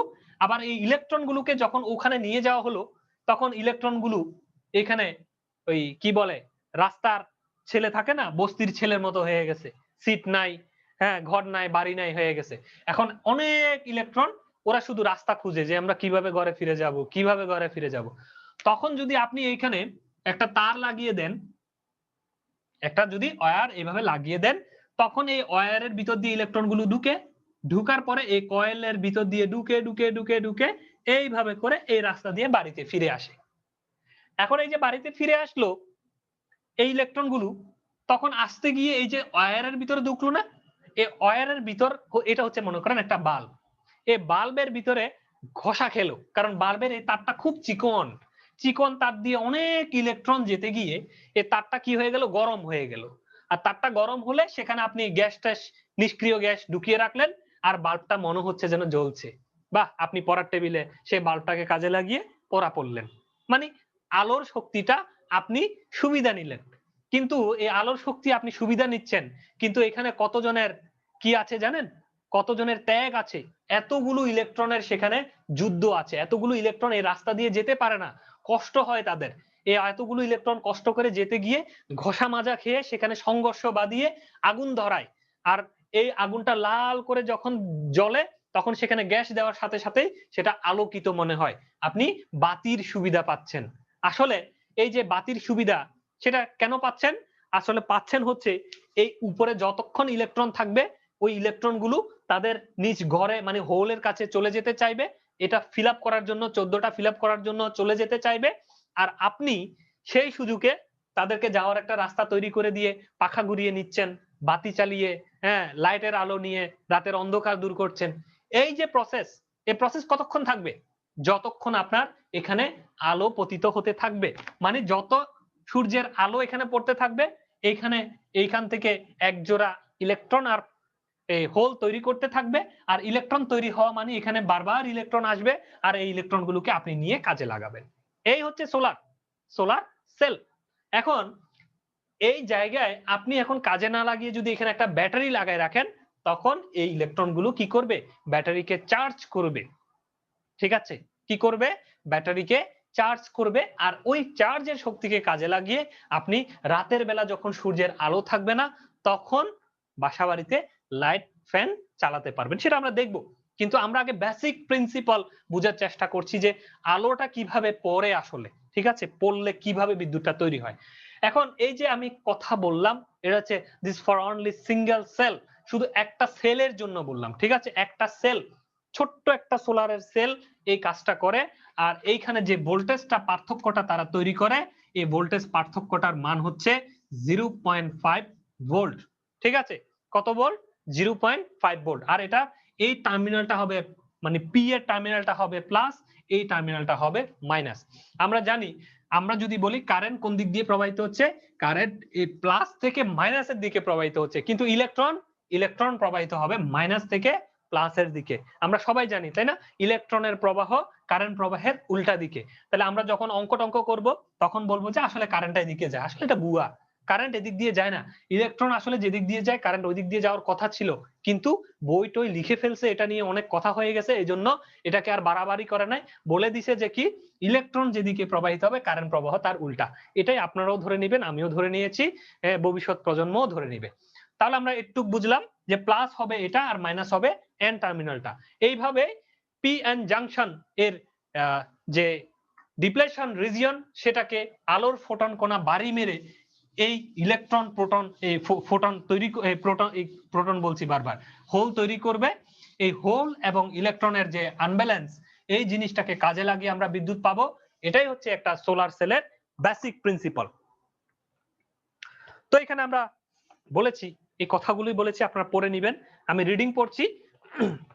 In solar cell, a very thin layer of N materials is placed into top of the p-type. তাহলে একটা থিন, খুব পাতলা একটা লেয়ার N টাইপের P টাইপের গায়ের উপরে আমরা তুলে রাখবো। And create a depletion layer in the PN junction point. PN junction পয়েন্টটাতে একটা depletion region create হবে। When the photons of the sunlight come into this depletion layer, যখন সূর্যের ফোটন এই ডিপ্লেশন লেয়ারে আসবে, a pair of free electron and holes are created. এক জোড়া, একটা পেয়ার মানে এক জোড়া ফ্রি ইলেকট্রন এবং হোল তৈরি করবে। This free electron goes to the opposite direction of electric field into the n-type region. আচ্ছা, এখানে আরেকটা বিষয় আছে, এখানে আমি একটা কথা বলেছি, যেহেতু কথা বলেছি আপনাদের এটা জানতে হবে। এটা হচ্ছে ডিপ্লেশন রিজিয়ন, কেমন? এটা হচ্ছে এন, এটা হচ্ছে পি। এই যে ডিপ্লেশন রিজিয়ন, এই ডিপ্লেশন রিজিয়নটাতে বলেন তো এখানে মানে প্লাস কোনটা মাইনাস কোনটা? এখন আমরা যদি বলি এখানে যে ডিরেকশন মানে ইলেকট্রিক ফিল্ড ডিরেকশন, প্লাস মানে হচ্ছে এই যে এটা না, এই যে এটা হোল গুলো প্লাস না, ইলেকট্রন গুলো মাইনাস না, তার মানে প্লাস হচ্ছে এই ডিপ্লেশন রিজিয়নটার প্লাস হচ্ছে উপরে, হোল হচ্ছে কোথায়? এই হোল হচ্ছে উপরে, ইলেকট্রন হচ্ছে নিচে, মানে প্লাস উপরে মাইনাস নিচে। এই জন্য আমরা যদি ইলেকট্রিক ফিল্ড ডিরেকশন বলি, এই ইলেকট্রিক ফিল্ড ডিরেকশন হচ্ছে এটা। ইলেকট্রিক ফিল্ড ডিরেকশন মানে হচ্ছে প্লাস মাইনাসের ডিরেকশন। আমরা কারেন্ট কোন দিকে যায়? প্লাসের থেকে মাইনাসে না, তাহলে ইলেকট্রিকের ফিল্ড ডিরেকশনটা হচ্ছে প্লাসের থেকে মাইনাসের দিকে। তাহলে এই ডিপ্লেশন রিজিয়ন নিয়ে কথা বলছি। এইখানে হোলটা হচ্ছে উপরে, মাইনাস ইলেকট্রনটা হচ্ছে নিচে, তাহলে ইলেকট্রিক ফিল্ড ডিরেকশন হচ্ছে হোল থেকে ইলেকট্রনের দিকে, মানে নিচের দিকে। এখন মনে রাখবেন, অনেকে প্রশ্ন করতে পারেন এইখানে যে ফোটনের কারণে যে ইলেকট্রন তৈরি হবে, এই ইলেকট্রনটা বিপরীত পি দ্বারা কেন আকর্ষিত হবে না? এটা আরেকটা থিওরি। এই থিওরিটা হচ্ছে ইলেকট্রিক ফিল্ড ডিরেকশন যেদিকে থাকবে ইলেকট্রন তার বিপরীত দিকে যাবে। কি বলেছি এই থিওরি অনুযায়ী? ইলেকট্রিক ফিল্ড ডিরেকশন যেদিকে থাকবে ইলেকট্রন তার বিপরীত দিকে যাবে। তাহলে এইখানে ইলেকট্রন তৈরি হলো, ফোটো এই হোলও তৈরি হলো, ইলেকট্রন তৈরি হলো, হোলও তৈরি হলো। এখন ইলেকট্রন কোন দিকে যাবে, হোল কোন দিকে যাবে? ইলেকট্রন গুলো কেন নিচের দিকে গেল না, কেন উপরে গেল? তার কারণ হচ্ছে ইলেকট্রিক ফিল্ড ডিরেকশন হচ্ছে নিচের দিকে, এই জন্য এই ইলেকট্রন গুলো জমা হবে এই এন এর কাছে।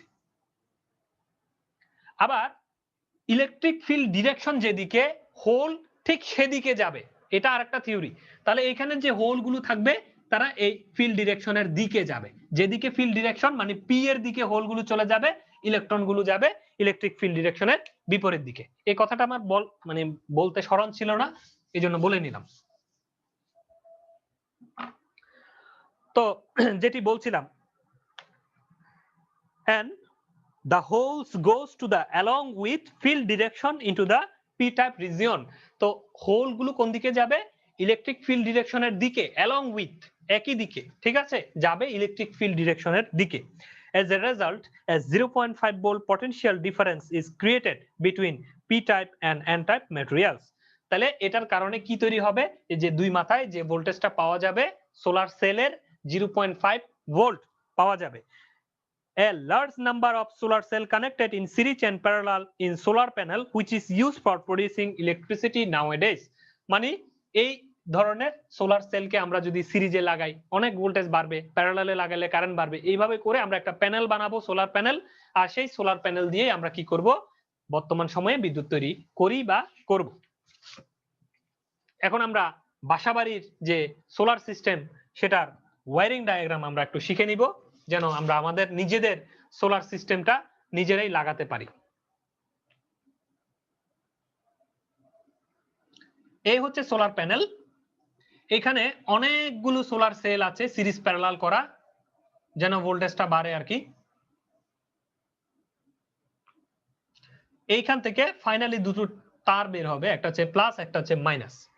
মানে সোলার প্যানেলের প্লাস মাইনাস। বাজার থেকে একটা চার্জ কন্ট্রোলার কিনে আনতে হবে, এটার নাম হচ্ছে চার্জ কন্ট্রোলার।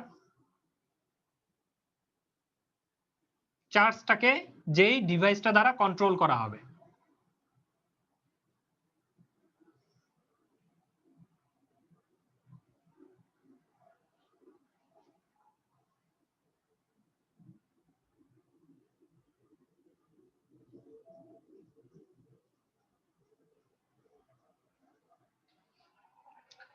এটা হচ্ছে সেই চার্জ কন্ট্রোলার। এখানে চার্জ গুলো দেখা যাবে, ডিজিটাল ডিসপ্লে হলে ডিসপ্লে ওয়ালা থাকবে, অ্যানালগ হলে এলইডি লাইট থাকবে, মানে চার্জ ফুল, ব্যাটারি ফুল, এই ধরনের কথাগুলো লেখা থাকবে।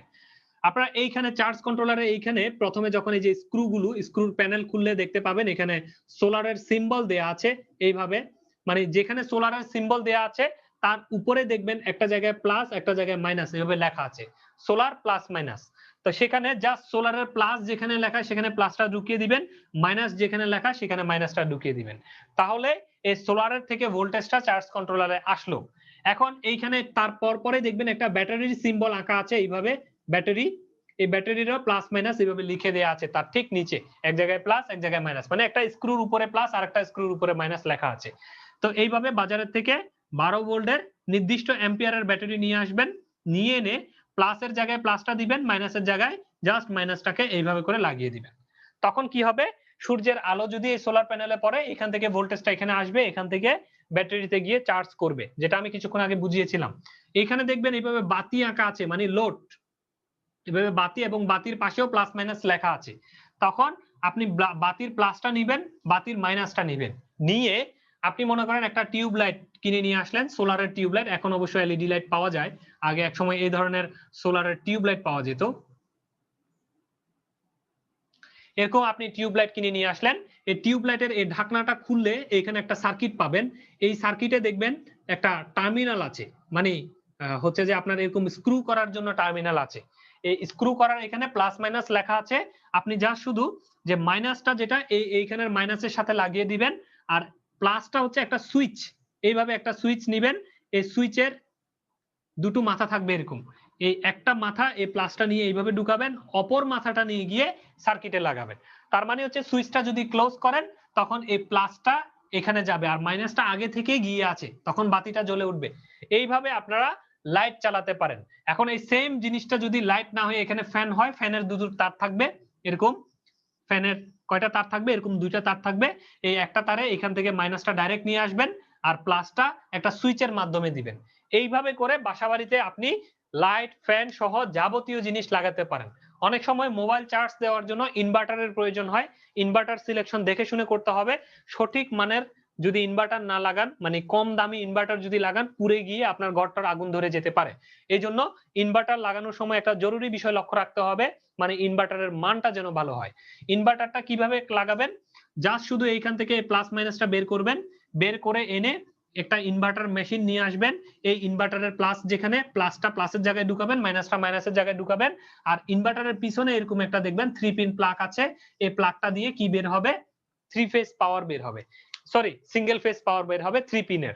আপনি জাস্ট 3 পিনের একটা প্লাগ দিয়ে হচ্ছে সিঙ্গেল ফেজ 220 ভোল্ট এখান থেকে নিয়ে আপনার প্রয়োজনীয় কাজগুলো সারতে পারবেন, মানে মোবাইল চার্জ দেওয়া হলে মোবাইল চার্জ দেয়া, টেলিভিশন দেখা হলে টেলিভিশন দেখা, মানে যদি আপনার এসি লাইন দিয়ে টেলিভিশন দেখতে মন চায় সেই ক্ষেত্রে আর কি। তো বিভিন্ন মানের ইনভার্টার বাজারে পাওয়া যায়, সেই ক্ষেত্রে অবশ্যই চার্জ কন্ট্রোলারের রেটিং, ব্যাটারির রেটিং এবং সোলারের রেটিং এটার সাথে যেন সামঞ্জস্যপূর্ণ হয় সেটা মাথায় রাখতে হবে। এটা এস্টিমেটের একটা বিষয় আর কি, যে কত ওয়াট আমি এখানে পেতে চাচ্ছি, ঠিক লোডে যত ওয়াট পেতে চাচ্ছি সেই অনুযায়ী তত ওয়াটের জন্য সোলার প্যানেল কত হবে, কত ওয়াটের সোলার প্যানেল লাগবে আর কত অ্যাম্পিয়ার আওয়ারের ব্যাটারি লাগবে, এই সিলেকশন গুলো লোডের উপর ডিপেন্ড করে আপনাকে করতে হবে। তো এটা হলো আপনার বাসাবাড়িতে যদি আপনি সোলার সিস্টেম লাগাতে চান সেই ক্ষেত্রে কানেকশনটা কেমন হবে সেটা দেখিয়ে দিলাম। এখন আমরা এই গেল হলো সোলার সিস্টেমের বাসাবাড়ির পর্ব, মানে ছোট ছোট পাওয়ার প্ল্যান্ট আর কি, মিনি পাওয়ার প্ল্যান্ট বলতে পারেন বা মাইক্রো পাওয়ার প্ল্যান্ট বলতে পারেন, যেটা একটা বাসায় একটা পাওয়ার প্ল্যান্ট যে সোলার সিস্টেম কাজে লাগিয়ে অন্ধকার থেকে মুক্তি পাওয়ার জন্য গ্রামগঞ্জ সহ হাওর বাওরের যে এলাকাগুলো আছে সেখানে হচ্ছে এই পদ্ধতিতে আমরা বিদ্যুৎগুলো পেতে পারি। আপনারা চাইলে লাগাতে পারেন, আপনাদের ব্যাকআপ পাওয়ার হিসেবে লাগাতে পারেন। যাদের ইলেকট্রিসিটি আছে, গ্রামে থাকেন কিন্তু দেখা যাচ্ছে সোলার যদি ইলেকট্রিসিটি চলে যায় যেন সোলার গুলো চলে, সেজন্য আপনারা চাইলে ব্যাকআপ হিসেবে বাসায় সোলার লাগাতে পারেন। খুব সস্তা এই যে সোলার প্যানেলটা আছে, প্যানেলটা বিভিন্ন কোম্পানির পাওয়া যায়। আপনারা যেটা সবচেয়ে ভালো সেটা লাগাতে পারেন। ভালোটার রেট খুব সম্ভবত 65 টাকা বর্তমানে, আর যেটা সস্তা একদম সেটা 30 টাকা দিয়েও পাবেন, মানে প্রতি ওয়ার্ডের মূল্য। এখন আপনি যদি 50 ওয়াট লাগাতে চান তাহলে 50 × 65 দিলেই সোলার প্যানেলের দামটা চলে আসবে। কিছু তারের খরচ আছে, ব্যাটারির খরচ আছে। চার্জ কন্ট্রোলারটা 600 থেকে 800 1000 এই রেঞ্জের মধ্যে পাওয়া যায়। আর লাইট গুলো ডিসি লাইট বলে। ডিসি লাইট আপনি এখন তো এনার্জি লাইটের মতো হচ্ছে এলইডি লাইট পাওয়া যায় ডিসি, এই ধরনের বড় টিউব লাইট লাগানোর দরকার নাই। সোলার ফ্যান পাওয়া যায়, চাইলে ব্যাকআপ হিসেবে গ্রামের বাড়িতে লাগিয়ে দিয়ে আসতে পারেন। আচ্ছা, এই হচ্ছে কাহিনী। এরপরে সোলার পাওয়ার প্ল্যান্টের আরো কিছু বিষয় আছে, আমরা একটু দেখব।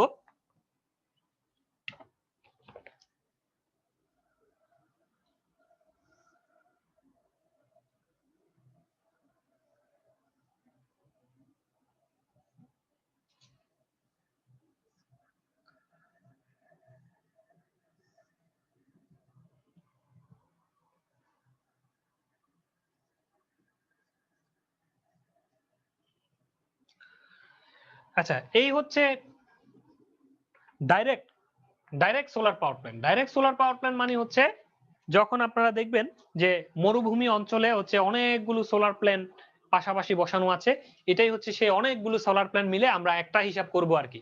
তো অনেকগুলোকে প্যারালাল করে এইভাবে হচ্ছে প্লাস মাইনাস নিয়ে আসা হবে, মানে ব্যাটারির প্লাস মাইনাস আর কি অনেকটা। তো সেটাকে নিয়ে এসে এই ধরনের একটা সার্কিট আছে, এই সার্কিটটার নাম হচ্ছে ইনভার্টার। এই ইনভার্টার সার্কিটের মধ্যে ঢুকিয়ে দেওয়া হবে। তো এটার কাজ কি? এই ডিসি ভোল্টেজকে এসি তে রূপান্তর করবে। তাহলে ইনভার্টারের এদিকে ঢুকছে হচ্ছে ডিসি, আর ইনভার্টারের এই পাশে হয়ে যাবে হচ্ছে এসি। ঠিক আছে? এসির পরে এখানে হচ্ছে metering and control. Metering and control, এটার কোনো ব্যাটারি থাকবে না। টু গ্রিড, দিনের বেলা শুধু আপনার গ্রিডকে সে ভোল্টেজ দিবে। মনে করেন সকাল 8টা 9টা বাজে ভোল্টেজ দেওয়া শুরু করলো, বিকাল 3টা 4টা পর্যন্ত গ্রিডকে সাপ্লাই দিল। এই যে 7-8 ঘন্টা বা 6 ঘন্টা এই যে গ্রিড সিস্টেমে পাওয়ার দিল, এইভাবেও ব্যাটারি ট্যাটারি ছাড়া ডাইরেক্ট যা সূর্যের আলো পড়বে সেটাই ইনভার্টার দিয়ে ইনভার্ট হবে, সেটা মিটার টিটার হয়ে কন্ট্রোল টন্ট্রোল হয়ে মানে অন অফ করার ব্যবস্থা হয়ে গ্রিডে পাঠিয়ে দেওয়া হবে। এই পদ্ধতিটাও মোটামুটি বহির্বিশ্বে জনপ্রিয়। মানে দিনের বেলা যদি কেউ বিদ্যুৎ উৎপাদন করতে চায় সেই ক্ষেত্রে এটা ব্যবহার করতে পারে। ঠিক এই সিস্টেমকে জাস্ট একটা স্টোরেজ সিস্টেম, মানে অনেকগুলো ব্যাটারি এখানে রেখে যদি চার্জ করা হয়, মানে এই ব্যাটারির খরচটাকে যদি বাড়ায় আর কি কোনো একটা প্ল্যান্ট, সেই ক্ষেত্রে অনেকগুলো ব্যাটারির জন্য অনেক খরচ যাবে। এটাকে যদি কনসিডার করতে পারে তাহলে তারা দিনের পাশাপাশি রাতের বেলাও এই স্টোরেজ থেকে এইভাবে করে গ্রিডে কি করতে পারে, বিদ্যুৎ দিতে পারে। এটা একটা পদ্ধতি, সোলার পাওয়ার প্ল্যান্ট বহির্বিশ্বে যে ব্যবহৃত হয় এই একটা পদ্ধতিতে ব্যবহার হয়। এটা মোটামুটি বাংলাদেশেও আছে। টেকনাফ এর নীলা, জায়গাটার নাম হচ্ছে টেকনাফের নীলাই সোলার পাওয়ার প্ল্যান্ট আছে বাংলাদেশের। এছাড়াও বাংলাদেশের আরো কয়েক জায়গায় সোলার পাওয়ার প্ল্যান্ট আছে, আমার এই মুহূর্তে মনে নাই।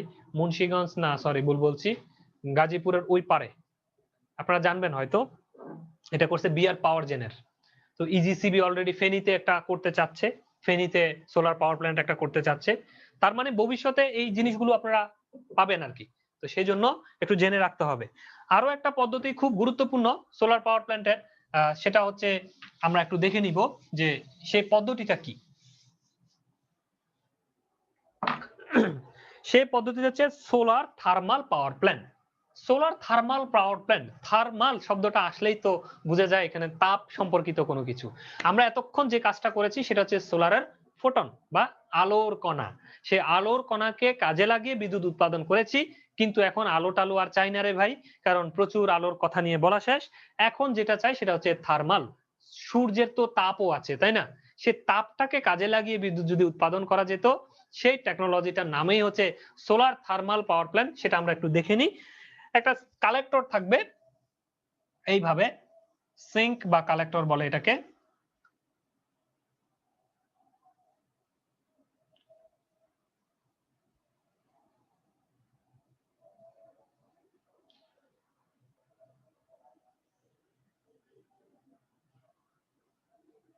আপনারা এই জিনিসটা কি আঁকতে চেয়েছি বুঝতে পেরেছেন? এই যে এই খাতাটাকে যদি এভাবে বাস করি নৌকার মতো হয়ে যায় না? জাস্ট এটা আঁকতে চেয়েছি, মানে এরকম নৌকার মতো একটা জিনিস, ঠিক আছে? বাঁকা করা একটা জিনিস। মানে এইখানে ওই পানি রাখলে যেরকম নৌকার মধ্যে পানির মধ্যে যেরকম এই নাড়াচাড়া করা যাবে পানি রেখে, এরকম একটা জাস্ট এরকম কালেক্টর। এই জায়গায় সূর্যের আলোটা প্রতিফলিত, মানে এই কি হবে? সূর্যের আলো পতিত হবে। আলো পতিত যখন হবে তখন এই জায়গাটা গরম হবে, মানে এই জায়গাটা হিট হবে আর কি, গরম হবে। তো যখন এই জায়গাটা গরম হবে তাহলে এটা কি ধরনের হবে? ব্ল্যাক হইতে পারে, কারণ আমরা জানি সূর্যের কালো জিনিস সূর্যের তাপকে বেশি কি করতে পারে? শোষণ করতে পারে। তাহলে এটা যদি কালো কিছু দিয়ে এরকম যদি আমরা দিয়ে দিই তাহলে সেখানে তাপ পড়বে আর গরম হতে থাকবে, খুব গরম হতে থাকবে, তাই না? সূর্যের প্রখর রোদে যদি মরুভূমিতে রেখে আসি, এখন এই জায়গাটা যখন গরম হবে তখন আমরা করলাম কি, এই জায়গার মধ্যে একটা সিস্টেম করে পাইপ বসিয়ে এটার মধ্য থেকে এই পাইপের ভিতর দিয়ে একটা কুল্যান্ট বা একটা হচ্ছে যে পানি ধরেন ওয়াটার ফ্লো করালাম। তখন এইখানে যে পানিটা ঢুকবে, পানিটা ঢুকার সময় পানি থাকবে, কিন্তু যখন এখানে গরম হবে, গরম হয়ে এই জায়গা দিয়ে যখন যাবে সেটা কি হয়ে যাবে? স্টিম হয়ে যাবে বা গরম পানি হবে, ঠিক আছে? গরম পানি মানে অনেক বেশি গরম পানি হবে। এই গরম পানিটাকে এইখানে আমরা একটা হিট এক্সচেঞ্জার ইউজ করব, HE। সাধারণত এটা পানি ব্যবহার করা হয় না, এখানে সাধারণত অন্য কেমিক্যাল ব্যবহার করা হয় যেটা গরম হয়, অনেক গরম। এইখানে হচ্ছে পানি থাকে আর কি, হিট এক্সচেঞ্জারে পানির কাছে তাপটা হস্তান্তর যখন করে তখন গিয়ে হচ্ছে এটা এরকম পাইপ থাকবে, হিট এক্সচেঞ্জারে থাকবে পানি, এই পানিটা এইখানে স্টিম হবে। এইখানে আবার সেই আপনাদের পরিচিত জিনিস চলে আসবে এইভাবে, এখানে হচ্ছে অল্টারনেটর আসবে, এই অল্টারনেটর থেকে বিদ্যুৎ পাওয়া যাবে, এখান থেকে নামবে, কন্ডেন্সারে আসবে, আবার একটা ফিড পাম্প হয়ে এই পানিটা আবার আমরা এখানে সাপ্লাই দিব। তো এটার নাম হচ্ছে ফিড পাম্প। আপনারা চিনেন ফিড পাম্প মানে পানিটাকে এই হিট এক্সচেঞ্জারে পাঠাবো, এটা হচ্ছে ঠান্ডা করব কন্ডেন্সার, ওকে? এটা হচ্ছে টারবাইন, এটা হচ্ছে অল্টারনেটর, আর এই টারবাইনের মধ্যে এই স্টিম যাবে। তাহলে এই যে প্রসিডিউর কি হলো, আপনারা এই সাইকেলটা সবাই চিনেন। এটা মনে করেন পানি না, অন্য আরেকটা কেমিক্যাল আমরা এটার মধ্য দিয়ে পরিচালনা করলাম। তখন এই কেমিক্যালটা যখন তরল এখানে যাবে অনেক গরম হবে, এই গরমটাকে সে নিয়ে এদিক দিয়ে করে আসবে, আসার সময় এইরকম একটা পানির পাত্রের মধ্যে ঢুকবে, ঢুকার সাথে সাথে এখানে তো পানি ডুবানো, তাহলে গরম পাইপটা যখন পানির মধ্যে ডুবানো সা করে এখানে স্টিম তৈরি হবে, এই স্টিম গুলো এখান দিয়ে বের হয়ে গিয়ে এই টারবাইনকে ঘুরাবে, টারবাইন অল্টারনেটরকে ঘুরে বিদ্যুৎ তৈরি করবে, এই টারবাইন পরে কন্ডেন্সারকে দিবে, কন্ডেন্সার আবার ফিড পাম্প হয়ে আবার পানি এখানে জমা হবে। এই যে প্রসিডিউর আমি বললাম এটা একটা simple solar thermal power plant. এটা ছাড়াও এটার সাথে অনেক জটিল জটিল সাইকেল আছে, আপনারা নেটে দেখে নেবেন, আমি বুঝার জন্য সিম্পল একটা দিয়ে বুঝিয়েছি। এই জিনিসটা কোথায় ব্যবহার করে? এটা সাধারণত হচ্ছে গ্রামে, বিশেষ করে ইউরোপের যে কান্ট্রিগুলোতে কৃষি কাজ করে সেখানে যে মোটর চালাইতে হয় সেই মোটরটাকে পাম্পটাকে তারা কি করে, এই যে এই স্টিমের শক্তিকে কাজে লাগিয়ে টারবাইন দিয়ে এখানে পাম্প চালায়, এটা অল্টারনেটর না হয়ে ডাইরেক্ট পাম্প, এটা মনে করেন একটা পাম্প, এইভাবে একটা পাম্প, এই পাম্পটাকে ঘুরায়, এই টারবাইন করে কি পাম্পটাকে ঘুরায়, তখন এইখান থেকে যে হিট আসে হিটটা হিট এক্সচেঞ্জারে এক্সচেঞ্জ করে একটা স্টিম টারবাইনে দেয়, স্টিম টারবাইন সরাসরি একটা পাম্পকে ঘুরায়, আর এখান থেকে পানি তারা নিয়ে সেচ কাজে ব্যবহার করে। এইভাবে সোলার থার্মাল এনার্জিকে কাজে লাগিয়ে সেচ প্রক্রিয়াকে তারা অব্যাহত রেখেছে, মানে বাইরে থেকে আর বিদ্যুৎ নেয় না আর কি, দিনের বেলায় সেচ কাজটা তারা এইভাবে সূর্যের আলোকে কাজে লাগিয়ে করে ফেলে। তো এটাকে চাইলে আমরা বিদ্যুৎ উৎপাদনের কাজেও লাগাতে পারি। অনেকগুলো সাইকেল আছে, আপনারা দেখে নিবেন, সোলার থার্মাল পাওয়ার প্ল্যান্ট নামে সার্চ দিলে অনেক কিছু চলে আসবে। চলে যাচ্ছি এমএসডি পাওয়ার প্ল্যান্টে। তাহলে এটা মুছে দিচ্ছি, আমার হাতে আসলে সময় খুব স্বল্প, আমি চেষ্টা করব মোটামুটি যেন বুঝেন সেভাবে বোঝানোর আর কি।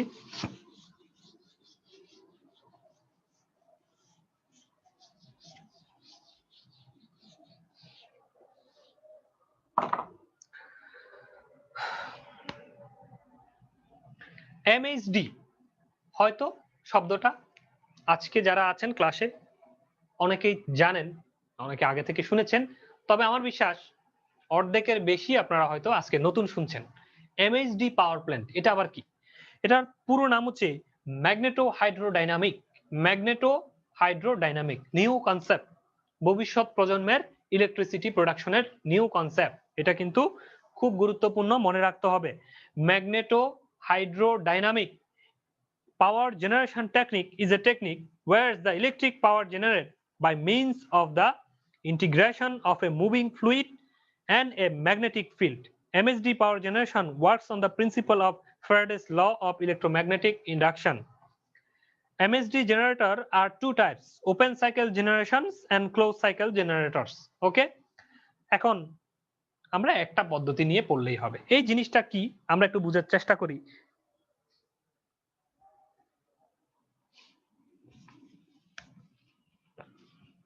যখন এটা মনে করেন একটা জেনারেটর,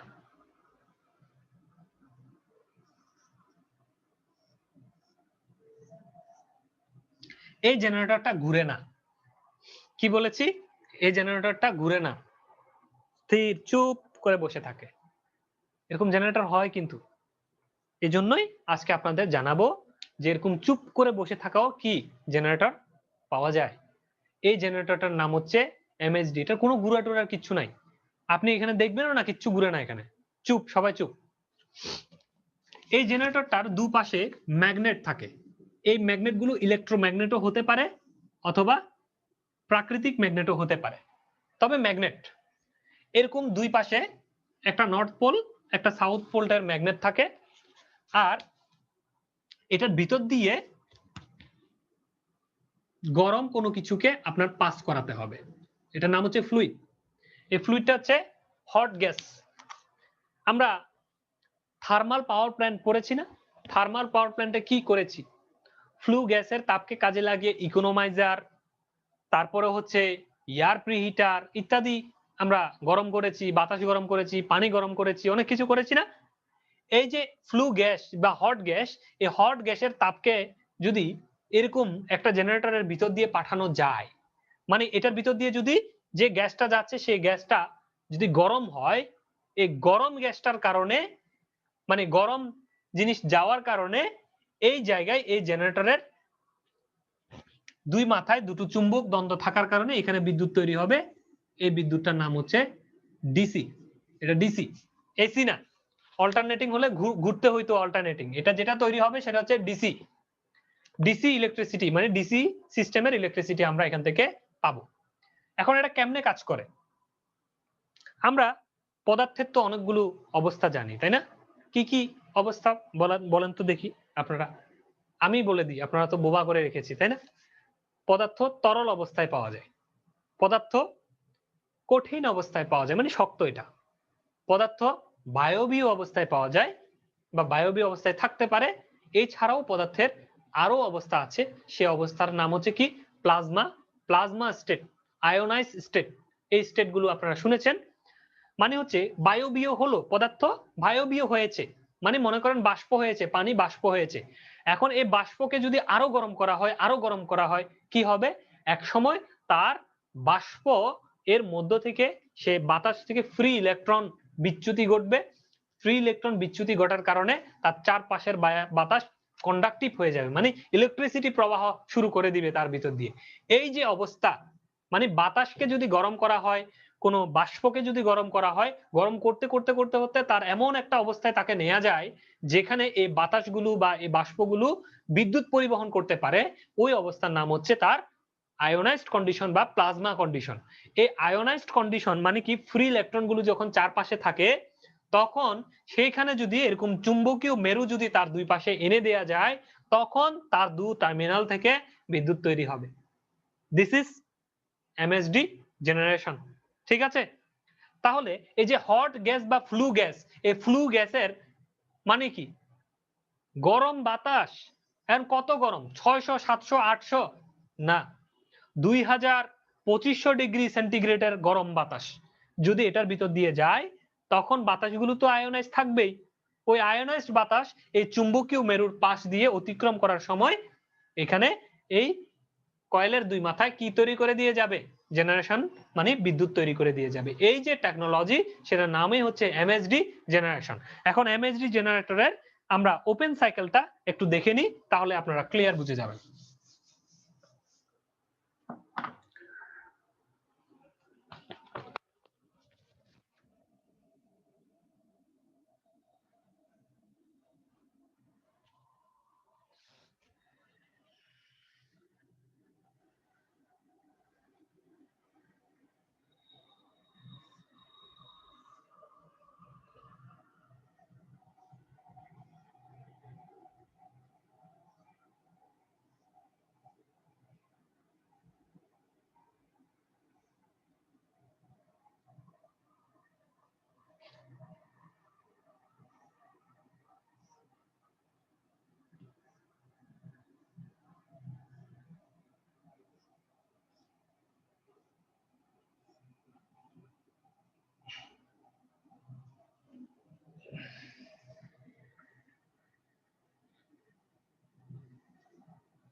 আচ্ছা, এই হচ্ছে আমার এমএসডি জেনারেশনের ওপেন সাইকেল যে প্রসিডিউর, এই ওপেন সাইকেল প্রসিডিউরটা। তো এটাতে আমরা কি দেখতে পাচ্ছি, এটাতে আমরা দেখতে পাচ্ছি এখানে একটা কম্বাসন চেম্বার আছে, যেরকম স্টিম টারবাইন পাওয়ার প্ল্যান্টে আপনারা দেখেছেন যে একটা কয়লা পুরানো হতো, এখানেও সেম ভাবে আমরা একটা কয়লা পুরাবো, মানে ফুয়েল, এই যে ফুয়েল আছে এই ফুয়েল দ্বারা আমরা এখানে কম্বাসন করব, সেটা কয়লা দিয়ে হোক গ্যাস দিয়ে হোক, মানে সহজ কথা এখানে আগুন ধরাবো। এখন আগুন ধরানোর পরে কি তৈরি হবে, হট গ্যাস বা ফ্লু গ্যাস তৈরি হবে, তাই না? আগুন ধরলে সেখানে তো হট গ্যাস বা আগুনের কারণে কি হয়, ফ্লু গ্যাস তৈরি হয়। এই হট গ্যাস বা ফ্লু গ্যাস একটা নজলের ভিতর দিয়ে যাবে। নজল জিনিসটা কি, নজল জিনিসটা হচ্ছে আপনারা প্রেসার ওয়াশার দেখেছেন, এই যে বিভিন্ন ওয়াশ টাশ করে গাড়ি টাড়ি ওয়াশ করলে কি হয়, পানি হচ্ছে যে পাইপ দিয়ে নরমালি পানি ঢুকে, কিন্তু বের হওয়ার সময় খুব জোরে ধাক্কা দিয়ে বের হয়, স্প্রে করে বের হয়। এটা কে করে, এই মাথায় যে নজলটা থাকে এই নজলটা করে।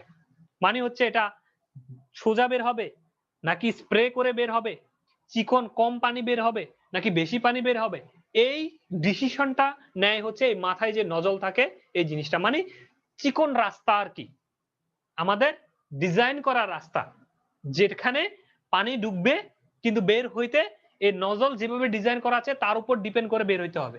তো এরকম একটা নজল নিব আমরা, যেখানে খুব মানে জোরে ঢুকবে কিন্তু বের হওয়ার সময় খুব স্পিডে বের হবে, কিন্তু খুব কম এরিয়া, যেটা আপনারা গ্যাস টারবাইন পাওয়ার প্ল্যান্টে দেখেছেন চিকন একটা জায়গা দিয়ে আগুনটা স্প্রে করে যাচ্ছে, এই ধরনের একটা নজল দিয়ে আমরা এখান থেকে এই হট গ্যাস গুলোকে বের করব।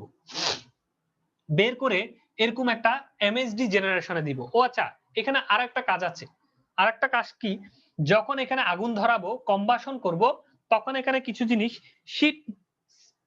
সিডিং বলবো আমরা, মানে বীজ বপন করে দেয়া বলে না, আমরা বীজ বপন করি না মাটিতে ফল পাওয়ার জন্য, ঠিক তেমন এখানে কিছু জিনিস আমরা মিক্স করে দিব, মানে আগুনটা ধরানোর সময় ওই আগুনের সাথে কিছু জিনিস মিক্স করে দেব, যেন যে ধোঁয়াটা তৈরি হয়, যে হট ফ্লু গ্যাসটা তৈরি হয়, তার মধ্যে একটা বিশেষ গুণাবলী থাকে। ঠিক আছে, সেই জিনিসটা কি, অ্যালকেলি, আপনারা নাম শুনছেন অ্যালকেলি, একটা মেটাল আর কি, অ্যালকেলি নামক একটা মেটাল আমরা এই আগুন ধরার সময় আগুনের সাথে পুরাই দিব, মানে মিক্স করে দিব।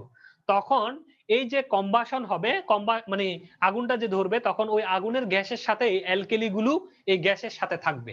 এই গ্যাসের সাথে থাকলে সুবিধা কি, নরমালি যে তাপমাত্রায় আয়োনাইজড হওয়ার কথা, অ্যালকেলি করবে কি, অ্যালকেলি ওই বাতাসের সাথে থাকার কারণে আরো বেশি সে ইলেকট্রিক কন্ডাক্টিভ হয়ে যাবে, মানে খুব দ্রুত আয়োনাইজড হয়ে যাবে আর কি। অ্যালকেলি থাকার কারণে কম টেম্পারেচারেই সে আয়োনাইজড, আগে যেটা বেশি টেম্পারেচারে আয়োনাইজড হতো সেটা কম টেম্পারেচারেই আয়োনাইজড হয়ে যাবে অ্যালকেলি থাকার কারণে। এই কাজটা এখানে করব, এটার নাম হচ্ছে সিডিং। ঠিক আছে, বীজ বপন বা সিডিং করা, এই সিডিংটা করে দিব এই কাজে। তাহলে এই যে বাতাস, hot gas, hot flue gas গুলো আয়োনাইজড, এই আয়োনাইজড হট ফ্লু গ্যাস যখন এই এমএসডি জেনারেটরের ভিতর দিয়ে পাস করবে, এই রাস্তাটা দিয়ে যখন যাবে, এখানে কিছু ওয়্যার থাকে, মানে কন্ডাক্টর থাকে, হ্যাঁ, এই কন্ডাক্টর দিয়ে যখন পাস করবে এখানে একটা চৌম্বকীয় ফিল্ড আছে, নর্থ পোল সাউথ পোলের ফিল্ড, এই চৌম্বকীয় ফিল্ড দিয়ে হট ফ্লু গ্যাসে থাকা আয়োনাইজড এয়ার যখন পাস করবে তখন ওই কন্ডাক্টরের মধ্যে ওই ইলেকট্রন তৈরি করবে এবং সেই ইলেকট্রনটা ডিসি, মানে এই যে ইলেকট্রিসিটি ক্রিয়েট হবে সেটা ডিসি টাইপের ইলেকট্রিসিটি ক্রিয়েট হবে। এই ডিসি কে আমরা ইনভার্টারের সাহায্যে এসি তে রূপান্তর করে কি করব, ব্যবহার করব। ঠিক আছে, গ্রিডে তুলে দিব। এখন এদিকে কি হচ্ছে, আরো আরো কাহিনী আছে, আমরা একটু কাহিনীগুলো দেখে আসি। এরপরে জেনারেটর থেকে বের হবে না হট ফ্লু গ্যাসগুলো, হট ফ্লু গ্যাসগুলো বের হওয়ার পরে এই বাতাসটাকে আমরা কি করব, এয়ার প্রিহিটার, ও এখানে এয়ার ইন লাইন আছে, এটা হচ্ছে এয়ার ইন, এয়ার ইন মানে প্রকৃতি থেকে বাতাস এখান দিয়ে ঢুকবে। তো বাতাস ঢুকছে, কেন ঢুকছে, এই যে কম্বাসন চেম্বারে বাতাস সাপ্লাই করার জন্য ঢুকছে। এখন ঢুকার আগে একটু গরম করে দিব, মানে ফ্লু গ্যাসের তাপকে কাজে লাগিয়ে আমরা ওই বাতাসটাকে গরম করব, এয়ার প্রিহিটার আর কি, এর আগে দেখেছেন আপনারা। তো এয়ারটাকে প্রিহিট করে তারপরে এয়ারটাকে কম্বাসন চেম্বারে দিব। তো এইভাবে এয়ার প্রিহিটার অতিক্রম করার পরে একটা স্টিম জেনারেটর পাওয়া যাবে। স্টিম জেনারেটরের কাজ কি, এই হট ফ্লু গ্যাসটা যাচ্ছে ওটার তাপকে কাজে লাগিয়ে আমরা এদিক দিয়ে পানি দিব, পানিটাকে গরম করে স্টিম করবে। মানে কাহিনী হচ্ছে এইখানে তো একটা এমএসডি জেনারেটর বসাইয়া বিদ্যুৎ নিচ্ছি, তারপরে এই গরম বাতাসকে কি এমনি এমনি ফেলে দিব? গরম বাতাস এমনি এমনি যাওয়ার কোনো সুযোগ নাই। এই গরম বাতাসকে আবার এদিকে আরেকটা সাইকেল মানে স্টিম ইঞ্জিন চালাবো আর কি আবার। মানে এখানে একটা টারবাইন টুরবাইন দিয়ে আবার একটা স্টিম টারবাইন চালাইয়া আবার বিদ্যুৎ নিব আর কি আমরা। এই তাপটাকে বাইরে ছাড়ার আগে আরেকটু ব্যবহার করে নিব। ডুয়েল সাইকেল আর কি। তো এরপরে এইখানে এই স্টিম জেনারেটরের সাহায্যে স্টিম তৈরি করব। তৈরি করার পরে এই স্টিম করবে কি এইভাবে করে এই টারবাইনের কাছে আসবে, এই টারবাইনকে ঘুরাবে, অল্টারনেটরকে ঘুরাইয়া এইখানে আরেক দফা বিদ্যুৎ তৈরি করবে। ওকে, এরপরে এইখান থেকে এই স্টিমটা মানে কিছুটা ঠান্ডা হবে, ঠান্ডা হয়ে এখানে কন্ডেন্সারের কাছে দিব, কন্ডেন্সার আরো ঠান্ডা করবে, করে এখানে ফিড পাম্পের কাছে দিব, ফিড পাম্প এই পানিটাকে আবার স্টিম জেনারেটরে পাঠিয়ে দিবে, আবার স্টিম তৈরি হবে, মানে এখানে একটা সাইকেল চলতে থাকবে।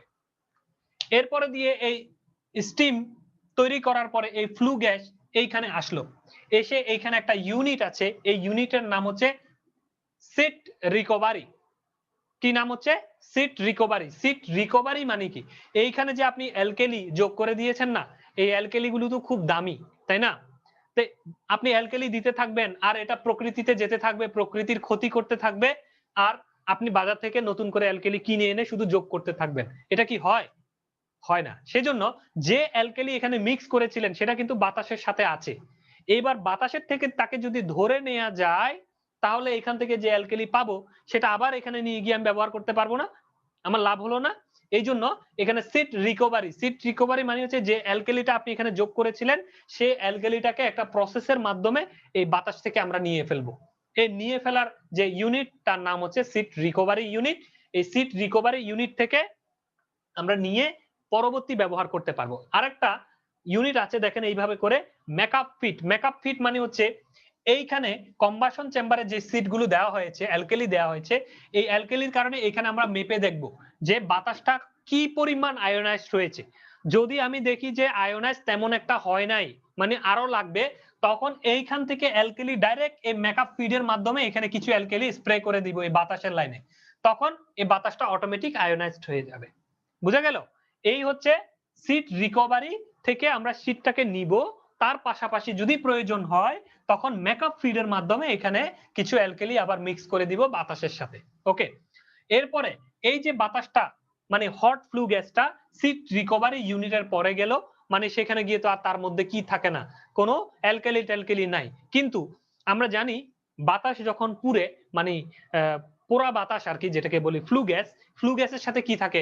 সালফার থাকে, কার্বন থাকে, নাইট্রোজেন থাকে, ইত্যাদি উপাদান থাকে না, যে উপাদানগুলো প্রকৃতির ক্ষতি করতে পারে। এই ধরনের N2 এবং সালফার, নাইট্রোজেন এবং সালফার, এই দুটো জিনিসকে একটা ফিল্টার লাগিয়ে রিমুভ করে ফেলবো, সেই ফ্লু গ্যাস থেকে রিমুভ করে ফেলবো, যেন প্রকৃতিতে গিয়ে এই সালফার কোনো ক্ষতি করতে না পারে। এই জন্য আমরা এখানে ফিল্টার লাগিয়ে, এটা একটা ফিল্টার ইউনিট, সালফার এবং নাইট্রোজেন রিমুভাল ইউনিট বলা হয়। এই ইউনিটটার মাধ্যমে আমরা রিকভারি করে বাকি ফ্লু গ্যাসগুলো চিমনির মাধ্যমে প্রকৃতিতে আমরা ছেড়ে দিব। এই যে প্রসিডিউর, এই প্রসিডিউরটার নাম হচ্ছে এমএসডি জেনারেশন ওপেন সাইকেল। কেন ওপেন সাইকেল? কারণ প্রকৃতি থেকে বাতাস আসছে, কাজ টাজ করা শেষ, প্রকৃতিতে এমনি ছেড়ে দিলাম, দিস ইজ ওপেন সাইকেল। এটা ক্লোজ সাইকেল পাওয়া যায়, আপনারা গুগল মামা থেকে দেখে শিখে নেবেন, তাহলেই কিভাবে ক্লোজ সাইকেল কাজ করে বুঝে যাবেন। তো আমি সংবাদ পাঠ করছি, এটার সংবাদ, ঠিক আছে? In this generation the fuel, fuel কি? ফুয়েল হিসেবে যে কোনো কিছু ব্যবহার করতে পারেন, অয়েল, কোল, ন্যাচারাল গ্যাস, যার যা মনে চায় যেটা অ্যাভেলেবল সেটা ব্যবহার করতে পারেন। Is burned in the combustion chamber, তাহলে কম্বাশন চেম্বারে এটাকে পুরানো হয়। Preheated air is supplied to the combustion chamber to burn the fuel, এই প্রিহিটেড এয়ারটাকেও এখানে দেওয়া হয় যেন কম্বাশন চেম্বারে এটা জ্বলে আগুনটা ধরতে পারে। The hot gas from the combustion chamber is then seeded with a small amount of an ionized alkali metal to increase the electrical conductivity of the gas. এই গ্যাসের ইলেকট্রিক্যাল কন্ডাক্টিভিটি বৃদ্ধি করার জন্য ফ্লু গ্যাস মানে এই এক্সজস্টার electrical conductivity বৃদ্ধি করার জন্য এখানে একটা অ্যালকেলি নামক মেটাল সিডিং করে দেয়া হয়, যেন তার ইলেকট্রিক্যাল কন্ডাক্টিভিটি হাই হয়ে যায়, আয়োনাইজড হয়ে যায় আর কি। The seed material, which is generally potassium carbonate, is injected to the combustion chamber. তাহলে এই কম্বাশন চেম্বারে সাধারণত কি করা হয়, পটাশিয়াম কার্বনেট ইনজেক্ট করে দেয়া হয়, মানে অ্যালকেলি ছাড়াও আরো সিট মেটাল হিসেবে পটাশিয়াম কার্বনেটও এখানে ঢেলে দেয়া হয়, ঠিক আছে। Injected to the combustion chamber, the ionization of potassium taking place by hot combustion gas at temperature about 2300 to 2700 degree centigrade. এই যে পটাশিয়াম এখানে যে আমরা দিলাম, এই পটাশিয়াম কার্বনেট দেওয়ার কারণে কি ঘটনা ঘটলো, নরমালি এই তাপটা থাকতো হচ্ছে 500 থেকে 700 ডিগ্রি, পটাশিয়াম দেওয়ার কারণে সেটা 2300 থেকে 2700 ডিগ্রিতে চলে গেছে। তাহলে পটাশিয়াম দিয়ে লাভ হয়েছে, তাপমাত্রা বাড়াইতে পারছি। এই কাজটার জন্য মূলত এই সিডিং গুলো করে আর কি। The hot pressurized working fluid leaves the combustion chamber and passes through a convergent and divergent nozzle. এই নজলটার একটা নাম আছে, সেটা হচ্ছে কনভার্জেন্ট এবং ডাইভার্জেন্ট নজল। এই নজলটা আমরা এখানে ব্যবহার করব, ব্যবহার করে এরপরে দিয়ে সেটা পাস করার পরে একটা জেনারেটরে যাবে, then the gases coming out the nozzle at high velocity then enter to MHD generator. এখান থেকে হাই ভেলোসিটি থেকে এটা বের হয়ে আসবে এবং একটা এমএসডি জেনারেটর এসে ঢুকবে। ঢুকার পরে the hot gases expand in generator surrounded by powerful magnet. এখানে একটা পাওয়ারফুল ম্যাগনেট চারিদিকে দেওয়া থাকবে, যার কারণে এই গ্যাসটা সেখানে সারাউন্ডেড হবে, মানে চারিদিকে ছড়াবে, এবং গ্যাসে থাকা আয়োনাইজেশনের কারণে এমএসডি জেনারেশনে ডাইরেক্ট কারেন্ট বা ডিসি কারেন্ট প্রডিউস হবে, সেটাকে ইনভার্টারের মাধ্যমে এসি করে আমরা ব্যবহার করব। আমার খবর সংবাদ সমাপ্ত, ঠিক আছে। এরই মাধ্যমে আমার সংবাদ কি সমাপ্ত করেছি। তো এই হচ্ছে এমএসডি জেনারেশন। এছাড়াও আমি আবার বলছি, আমি এখানে কিন্তু লিস্ট করেছি, সেটা হচ্ছে কি list of non conventional source of energy, যেটা শুরুতে বলে ফেলেছি যে solar energy, wind energy, biogas, biomass, MSD generation, geothermal, tidal power, fuel cell, thermo electric generation and thermionic conversion. এখন আমরা আপনাদেরকে স্ক্রিনে নিয়ে যাব। স্ক্রিনে নিয়ে গিয়ে আমরা ওই যে বলেছিলাম উইন্ড টারবাইনের, যেটা বর্তমানে হচ্ছে এই গাড়ির রাস্তার পাশে যে উইন্ড টারবাইন গুলো বসানো হয়, মানে গাড়ি গেলে যে বাতাসটা ধাক্কা একটা দিয়ে যায় না, বাতাসের একটা ফ্লো করে না, ওই ফ্লোকে কাজে লাগিয়ে যেন এই উইন্ড টারবাইন গুলোকে চালানো যায়, এই টেকনোলজি সহ আরো কিছু জিনিস আমরা স্ক্রিনে দেখে আসবো।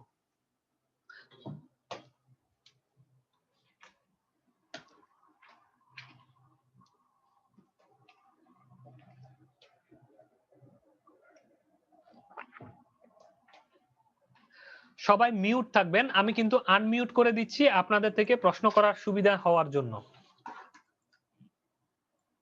নিজ দায়িত্বে মিউট থাকবেন, কেউ কথা বলতে চাইলে আনমিউট করে কথা বলতে পারবেন।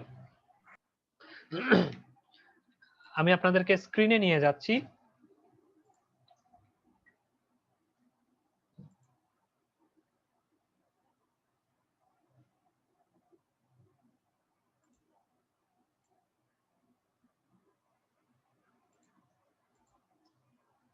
দাদা আসসালামু আলাইকুম।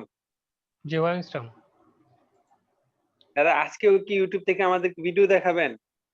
জি, কেন? না, এর আগের যে ভিডিওটা এটা কি দাদা আমরা আর পাবো না? মানে এটাও কি আবার কপিরাইট করবে কিনা, এই জন্য আর কি মানে হঠাৎ করে বললাম। ওই স্ক্রিন শেয়ার বন্ধ করে দিব, রেকর্ড বন্ধ করে দিয়ে হচ্ছে আমরা হ্যাঁ হ্যাঁ হ্যাঁ। ওই ইউটিউবে লিংকটা দিয়ে দিব আর কি ক্লাসে।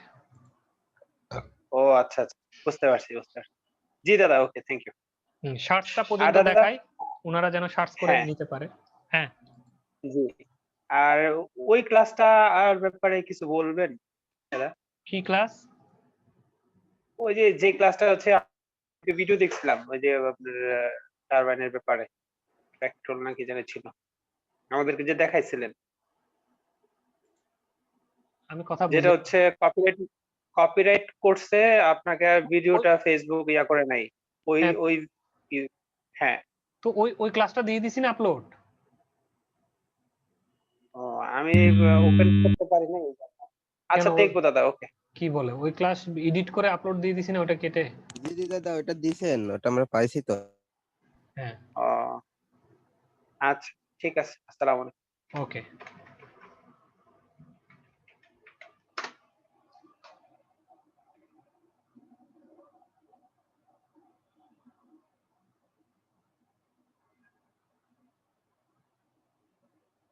আচ্ছা, আগের আমলের যে উইন্ড টারবাইন গুলো ছিল আমরা একটু একটু দেখি।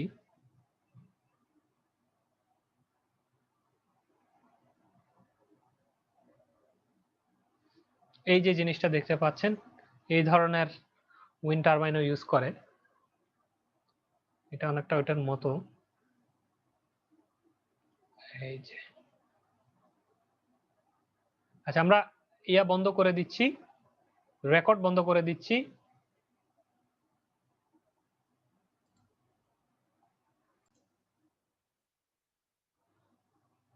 আপনাদের ভিতর থেকে যারা হ্যান্ড রাইজ করেছেন, যে প্রথমে বলবেন হচ্ছে মামুন সরকার। আমার ক্যামেরাটি অন করে দিচ্ছি। জি বলেন ইসলাম। দাদা আমার প্রশ্ন ছিল এই ফ্রিকোয়েন্সি নিয়ে।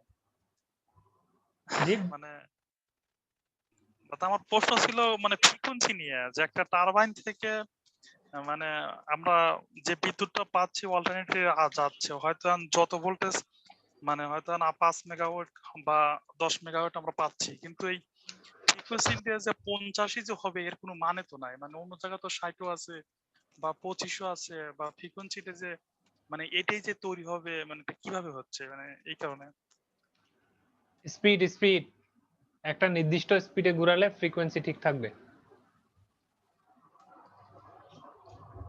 ওই এক- স্পিডের উপরেই কি মানে পোল 50 বা সংখ্যা, 60 নির্ভর করে নাকি? যে পোল সংখ্যা কত কত পোল সংখ্যার মেশিন ব্যবহার করতেছেন সেটার উপর ডিপেন্ড করে স্পিডটা। এগুলো তো সব সিনক্রোনাস মেশিন, তাই না? এটা তো বুঝেন, জেনারেটর হিসেবে বা অল্টারনেটর হিসেবে যেটা ব্যবহার করা হয় সেটা কি সিনক্রোনাস মেশিন।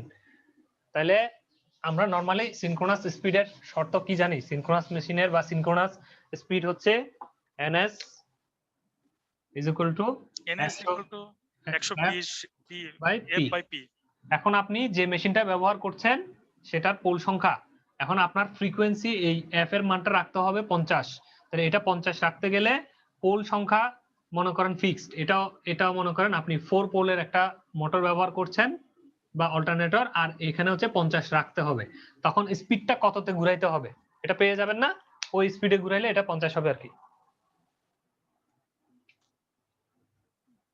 আচ্ছা স্যার, ক্লিয়ার হইছে? ক্লিয়ার হয়েছে, কিন্তু একটা কথা ছিল হ্যাঁ বলেন এই যে বলেন। মানে ট্রান্সমিশনের লাইনে এই 50 ফ্রিকোয়েন্সি আসলে ওয়েভের মতোই তো যাচ্ছে নাকি? এটা এটা নিয়ে কনফিউশন। এই যে এটা তার, এই তারের মধ্য দিয়ে কারেন্ট গুলো এভাবে এঁকে বেঁকে চলে। মানে যদিও এই তারটা আপনি মোটা চিন্তা করবেন এরকম, ঠিক আছে? ইলেকট্রন গুলো এঁকে বেঁকে চলবে। এই যে এক বলার সাথে সাথে এইভাবে কয়টা ঢেউ খেলে খেলে চলবে, ওটাই হচ্ছে ফ্রিকোয়েন্সি। 50 বার পূর্ণ সাইকেল এরকম জি, জি। 50টা ঢেউ খেলায় খেলায় চলবে, ইলেকট্রন গুলো এভাবে চলবে, ঠিক আছে? জি। ওটা হচ্ছে 50 হার্টজ। দাদা দেখতে পাচ্ছি না, ব্লক মানে কালো হয়ে আছে। আপনি কি ক্যামেরা লাগাইছেন দাদা? হ্যাঁ ক্যামেরা লাগাইছি তো, কেন? আমরা তো অলরেডি দেখা দেখি চলতেছে, ক্লাসও চলতেছে। আপনি ভিডিওটা হ্যাঁ, আমি একবার দেখতে পাচ্ছি। অন অফ করে দেখেন। ক্লিপ নিয়ে আমি আবার জয়েন করি। হ্যাঁ, হ্যাঁ আচ্ছা, বাকিরা কি দেখতে পাচ্ছেন তো না বোর্ড? জি, প্রদীপ জি চন্দ্র দাদা রয়, দেখতে পাচ্ছি। জি প্রদীপ চন্দ্র রয় প্রশ্ন করতে পারেন। মামুন সরকার আর তো কোনো প্রশ্ন নাই আপনার? জি না, ঠিক আছে। আচ্ছা ওকে। স্যার আমি জানতে চাইছিলাম যে জি আমরা রাতের বেলাও ওই সোলার প্যানেল স্টোরেজ ব্যাটারি থাকলে জি কিভাবে মনে করেন যে ওইটা কাজে লাগাইতে পারি সন্ধ্যা বেলাও? ওই জিনিসটা আমরা বইয়ে পড়ি অনেকবার। কেন, কিছুক্ষণ আগেই তো ডায়াগ্রাম এঁকে আপনার বাসা বাড়িতে কিভাবে কানেকশন দিবেন দেখাইলাম। আমি ওইটা বলতেছি না স্যার, যে আপনি দেখাইলেন যে আমাদের ইলেকট্রন প্রোটন সূর্যের আলোতে, হুম, তা আমরা বইয়ে অনেক জায়গায় পড়ছি যে স্টোরেজ ব্যাটারি যদি থাকে রাতের বেলাও, সূর্যের মানে রাতের বেলাও মনে করেন যে আমরা সোলার প্যানেলকে কাজে লাগাইতে পারি।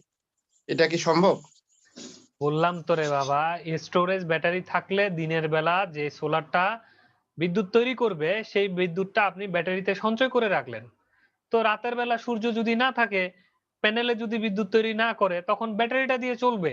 ওইটাই আপনার থেকে প্রশ্নকর্তা জানতে চেয়েছিল বইয়ে যেটা বলতেছেন। আচ্ছা।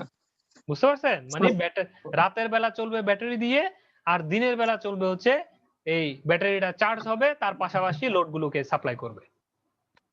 স্যার আরেকটা জিনিস সেটা হচ্ছে যে আমাদের কি বলে সোলার প্যানেল কত প্রকারের হয়? মানে আমি জানতে চাইছিলাম যে অফ গ্রিড অন গ্রিড এটা সম্বন্ধে একটু বললে ভালো হতো। অফ গ্রিড অন গ্রিড এই দুইটা আলাদা জিনিস। অফ গ্রিড মানে হচ্ছে কোনো একটা নির্দিষ্ট এলাকাকে আপনি সাপ্লাই করবেন, কিন্তু আপনি গ্রিডের যে লাইন সেটার সাথে কানেক্টেড থাকবেন না।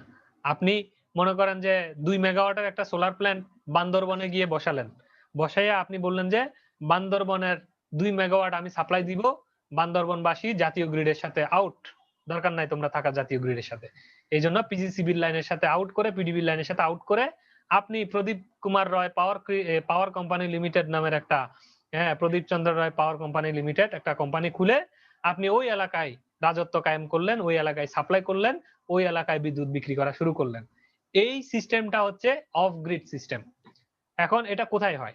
এটা আইসোলেটেড দ্বীপ, আইসোলেটেড অঞ্চল সমূহে এই ধরনের অফ গ্রিড সিস্টেম। মনে করেন আপনি এখন সন্দ্বীপে তো বিদ্যুৎ চলে গেছে, আগে যখন সন্দ্বীপে বিদ্যুৎ ছিল না, ওখানে যদি আপনি পাওয়ার প্ল্যান্ট বসাইয়া যদি সন্দ্বীপবাসীকে বিদ্যুতের সকল সুযোগ সুবিধা দিতেন, সোলার দিয়ে হোক যেটা দিয়ে হোক, ওই সিস্টেমটা জাতীয় গ্রিড থেকে আলাদা। জাতীয় গ্রিডের কোনো লাইন গিয়ে আপনার এই লাইনের সাথে লাগে নাই, তার মানে এটাকে বলা হয় অফ গ্রিড। আর যদি জাতীয় গ্রিডের সাথে আপনি লাগান, সেক্ষেত্রে তার নাম হবে on grid. Hybrid hybrid hybrid hybrid মানে হচ্ছে বেসিক্যালি ইলেকট্রিসিটিটা আপনি এই যে অন গ্রিড যে সিস্টেমটা, এই অন গ্রিড সিস্টেমটা এক প্রকার হাইব্রিড সিস্টেম। মানে হচ্ছে ইলেকট্রিসিটিটা আপনি বিদ্যুৎ বিভিন্ন যে মেশিন বা রোটর সেটাকে ঘুরিয়ে তৈরি করবেন, মানে কয়লা টয়লা চালাইয়া বিদ্যুৎ তৈরি করবেন।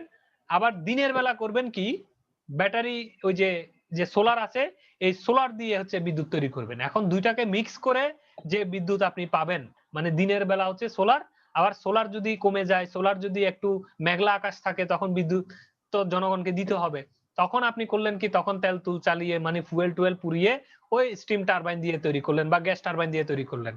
মানে সোলার যখন থাকবে না তখন অন্য কিছু থাকবে, আবার অন্য কিছু বন্ধ করে দিবেন যখন সোলার থাকবে। এই দুইটাকে কম্বিনেশন করে যে পদ্ধতি, ওটা হচ্ছে হাইব্রিড টেকনোলজি। আচ্ছা বুঝছি স্যার। স্যার আরেকটা জিনিস জানতে চাইছিলাম, আমি একবার স্যার পঞ্চগড়ে ঘুরতে গেছিলাম, হ্যাঁ, মানে একবারে পঞ্চগড়ে 0 পয়েন্টে বাংলা বান্দা। হুম। তো ওইখানে দেখলাম স্যার ইন্ডিয়ান বর্ডার। হুম। তো ইন্ডিয়ান বর্ডারের ওখানে মানে পাহাড়ের মতো ছোট ছোট পাহাড় আর কি, বড় পাহাড়ও আছে ছোট পাহাড়ও আছে।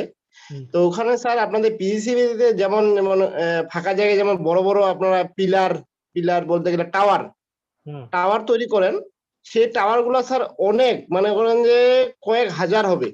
হুম। ওগুলাতে কোনো তার নাই কিছু নাই, কিন্তু ওগুলা ফেলে রাখছে এবং কাছাকাছি মানে 50 ফিট দূরে দূরেই, এবং সোজা বেকা তেরা যেখানে পাইছে মনে করে ইচ্ছা মতো ওরা গায়ে রাখছে। এগুলা কিসের জন্য স্যার? আমি জানি না এটা এটা কেন, এটা কেন করছে আমি জানি না আর কি। ছবি টবি যদি দেখতাম, হয়তো কমিউনিকেশন কোনো টাওয়ার হইতে পারে। মানে খুব কাছাকাছি একেবারে টাওয়ার গুলা। না, এটা জানি না আমি কেন করছে। আচ্ছা ঠিক আছে স্যার, আমার প্রশ্ন এখানে সমাপ্ত। ওকে, থ্যাংক ইউ। সুব্রত রয় প্রশ্ন করতে পারেন। নমস্কার দাদা। নমস্কার। দাদা আমার একটা প্রশ্ন ছিল, এই ইলেকট্রোভোল্ট আর ভোল্টের মধ্যে কি কোনো পার্থক্য আছে? হুম, আজকে কেন এই প্রশ্ন? সেদিন করতে পারিনি দাদা, বলছিলাম। ইলেকট্রন ভোল্ট, জি গত ক্লাস দেখে নিবেন। গত ক্লাসে 1 ইলেকট্রন ভোল্ট সমান সমান আমাদের কত মেগাওয়াট বা কত ওয়াট। মূলত ইলেকট্রন ভোল্টটা হচ্ছে পাওয়ারের একক। ইলেকট্রন ভোল্ট দেখে ভোল্টেজ ভাববেন না। ইলেকট্রন ভোল্টটা কি? পাওয়ারের একক। একটা ইলেকট্রন মানে একটা এই অ্যাটম কি পরিমাণ পাওয়ার বা এনার্জি তৈরি করতে পারে, এটার এই ইউনিট হচ্ছে ইলেকট্রন ভোল্ট, ইভি নামে ডাকে। এই electron volt 1 electron volt is equal to কত? গত ক্লাসে আমি অঙ্ক করাইছি, সেখানে দেখে নেবেন। ঠিক আছে? আচ্ছা দাদা, আর আরেকটা কোয়েশ্চন দাদা, আমি জানি তো মনে করেন আমরা যে যতটুকুই জেনারেশন করা হয় বা ভোল্টেজ উৎপাদন করা হয় সবই এসি উৎপাদিত হয়। তাহলে আপনার দেখলাম এই যে এমএসডি এটা তো ডিসি উৎপাদন করা হয়। হ্যাঁ, ডিসি করে এরপর ইনভার্টার দিয়ে এসি করে। কেন সোলার দিয়ে যেটা হয়, সোলার দিয়ে তো ডিসি পাওয়া যায়, তো ডিসিটাকে তো আমরা এসি করতেছি ইনভার্টার লাগিয়ে। জি, এইটাই দাদা বুঝছি। ওকে, আর আরেকটা কোয়েশ্চেন ছিল দাদা, আপনি বলছিলেন যে সোলার প্যানেলে 0.5 ভোল্ট উৎপাদন হয়, এটা কি একটি হোল আর একটি ইলেকট্রনের জন্য 0.5 ভোল্ট উৎপাদন হয়? না না, এটা একটা সেল বলে, একটা সেল মানে ছোট্ট একটা সেলে 0.5। যেরকম আমরা যে ব্যাটারি বলি, ব্যাটারি কি, ব্যাটারি তো আসলে ব্যাটারি বলতে কিছু নাই, অনেকগুলো সেলকে সিরিজে জি, জি। লাগাইয়া একটা ব্যাটারি বানানো হয়। ব্যাটারি তৈরি করা হয়। একটা সেলের ভোল্টেজ কত 1.5 থেকে 2.2 ভোল্ট পর্যন্ত হয়ে থাকে। তো এখন ঠিক জি। তেমনি এই সোলারেরও ছোট্ট একটা যে ইউনিট, এটার নাম হচ্ছে সোলার সেল। একটা সোলার সেলে 0.5 ভোল্ট, এরপর আপনি যতগুলো লাগান, ভোল্টেজ যত দরকার ততগুলো সিরিজ প্যারালাল বিভিন্ন কিছু করে লাগায় আর কি। জি, বুঝতে পারছি এটি। ওকে Okay. দাদা, থ্যাংক ইউ। বাদন কুমার মজুমদার, প্রশ্ন করতে আচ্ছা, পারেন। নমস্কার। হ্যাঁ, নমস্কার। স্যার, ওই সোলার প্যানেলের যে স্যার আলাদা আলাদা সেলগুলো থাকে স্যার, ওগুলো কি স্যার কোনো প্রাকৃতিক কোনো কাঁচামাল দিয়ে কি স্যার বানানো সম্ভব? এই মানে এতক্ষণ বললাম কি আর এই ছেলে এখন বলে কি? বললাম বালি স্যার, বালি বালি দিয়ে জি স্যার, এটার মধ্যে ডোপিং করে বানায় এগুলা। সেটাই বলতেছি যে স্যার মানে কোনো মেশিন মেকানিজম ছাড়া কি কখন মানে বানানো পসিবল? কেমনে বানাবেন আপনি? বালি থেকে কার্বন মুক্ত করতে গেলে সেটাকে একটা গ্যাস সার্কেলের মধ্যে পরিচালনা করা লাগবে। হ্যাঁ, সেখান থেকে কার্বনটাকে ফ্রি করে তারপরে সিলিকন পাবেন। ওই সিলিকন গুলোকে এবার গুঁড়া করে পেস্ট বানাবেন কেমনে? এই জিনিসগুলো মেশিন ছাড়া হয়তো আগে কোনো এক সময় এটাকে গুঁড়া করতো, বেটে ফেলতো, বেটে ওগুলোকে ময়দার মতো করে পেস্ট বানাইয়া একটা বানাইতো, কিন্তু এটা তো মাইক্রোমিটার হইতে হবে, খুব পাতলা হইতে হবে। তা আপনি যেটা বানাবেন এটা তো মোটা, হাতে ধরা যাবে। তা এখন এই কাজগুলো মেশিন ছাড়া কেমনে বানাবেন? জি স্যার, বুঝতে পারছি স্যার। স্যার, আর ওই ওয়াইন্ডের পাখাগুলো কিসের তৈরি স্যার, যে এত মানে বাতাসে যে এত স্টিলের, ঘোরে? স্টিলের এসএস স্টিলের তৈরি হয় সাধারণত, ও, কালার করা যায়। জি স্যার, বুঝতে পারছি স্যার, ঠিক আছে স্যার। ওকে, আচ্ছা, এখানে প্রশ্ন একজন করেছেন, ইউটিউবে ভিডিও আছে বালি থেকে কিভাবে পিসিবি বানায়। আচ্ছা, হ্যাঁ, এই ভিডিওগুলো দেখতে পারেন। আসলে অনেকগুলো মেথড আছে, তবে হোমমেড আমার মনে হয় না এটা খুব কাজ করবে, কারণ বানাইলেন আপনি, বানানোর পরে এরপরে দিয়ে এটাকে আপনি পাতলা পাতলা করে কেমনে কাটবেন, মাইক্রোমিটার পাতলা। তো সেজন্য সাধারণত এটা ইফেক্টিভ না আর কি, তবে মেশিনেই ভালো হয় আর কি। আচ্ছা, সিবি সৈকত সাহা আরেকটা প্রশ্ন করেছেন, হাউ হিটসিঙ্ক ওয়ার্ক। হিটসিঙ্ক কি? হিটসিঙ্ক হচ্ছে যখন কোনো একটা মেশিনে তাপ তৈরি হবে, সেটা ইলেকট্রনিক কোন একটা ডিভাইস হইতে পারে, যেমন মোসফেট, তারপরে হচ্ছে বড় ট্রানজিস্টর, আইজিবিটি, এই ধরনের ডিভাইসে যখন প্রচুর পরিমাণে হচ্ছে ইলেকট্রন প্রবাহিত হবে, তখন সেখানে গরম হবে, হিট প্রডিউস হবে। এই হিট গুলোকে বাইরের প্রকৃতিতে ছেড়ে দেয়া, মানে অ্যালুমিনিয়ামের একটা পাত নিব, এই ডিভাইস গুলো থেকে তাপটাকে অ্যালুমিনিয়ামের পাতটা শোষণ করে নিবে, নিয়ে প্রকৃতিতে ছেড়ে দিবে। এই যে প্রসেস, এটাই হচ্ছে হিটসিঙ্ক। মানে এই অ্যালুমিনিয়ামের পার্টটাকে আমরা হিটসিঙ্ক নামে ডাকবো, যেটার মাধ্যমে সেই ডিভাইস থেকে হিটটাকে নিয়ে প্রকৃতিতে ছেড়ে দিবে। এমডি আসাদুল্লাহ প্রশ্ন করতে পারেন। সরি, এমডি বলছি, এইচ.এম. আসাদুল্লাহ। জি স্যার, শুনতে পাচ্ছেন? হ্যাঁ, পাচ্ছি ভাই, বলেন। স্যার, উইন্ড পাওয়ার স্টেশনে স্যার স্পিডটা কিভাবে বজায় থাকে, সিনক্রোনাস স্পিডটা স্যার? বাতাসের গতি তো সবসময় সমান থাকে না। গিয়ার সেখানে কিছুক্ষণ আগে আপনারা খেয়াল করলে ভিডিওতে দেখবেন, সেখানে কিছু গিয়ার মেকানিজম থাকে, আর এই উইন্ডটাকে মনিটর করার জন্য একটা সেন্সর থাকে, যেটা আপনারা ওই আবহাওয়া অফিসে দেখবেন সাইকেলের বাটির মতো বাটিগুলা ঘুরে, ঠিক এইগুলোকেই হচ্ছে যে সেন্সর, মূলত হচ্ছে যে ওগুলো সেন্সর, স্পিড সেন্সরে লাগায় আর কি, উইন্ড স্পিড মাপার জন্য। তো এই উইন্ড স্পিডটা পরিমাপ করে, দেখে যে যদি এখন বেশি গতি হয় তাহলে গিয়ার গুলোকে স্লো করে দেয়, তখন বাতাসের ধাক্কা গিয়ে বেশি ঘুরাইতে পারে না। ওই বেশি ধাক্কা দেওয়ার পরেও কম ঘুরে আর কি, আগে যেটুকু ঘুরতো ওইটুকুই ঘুরে।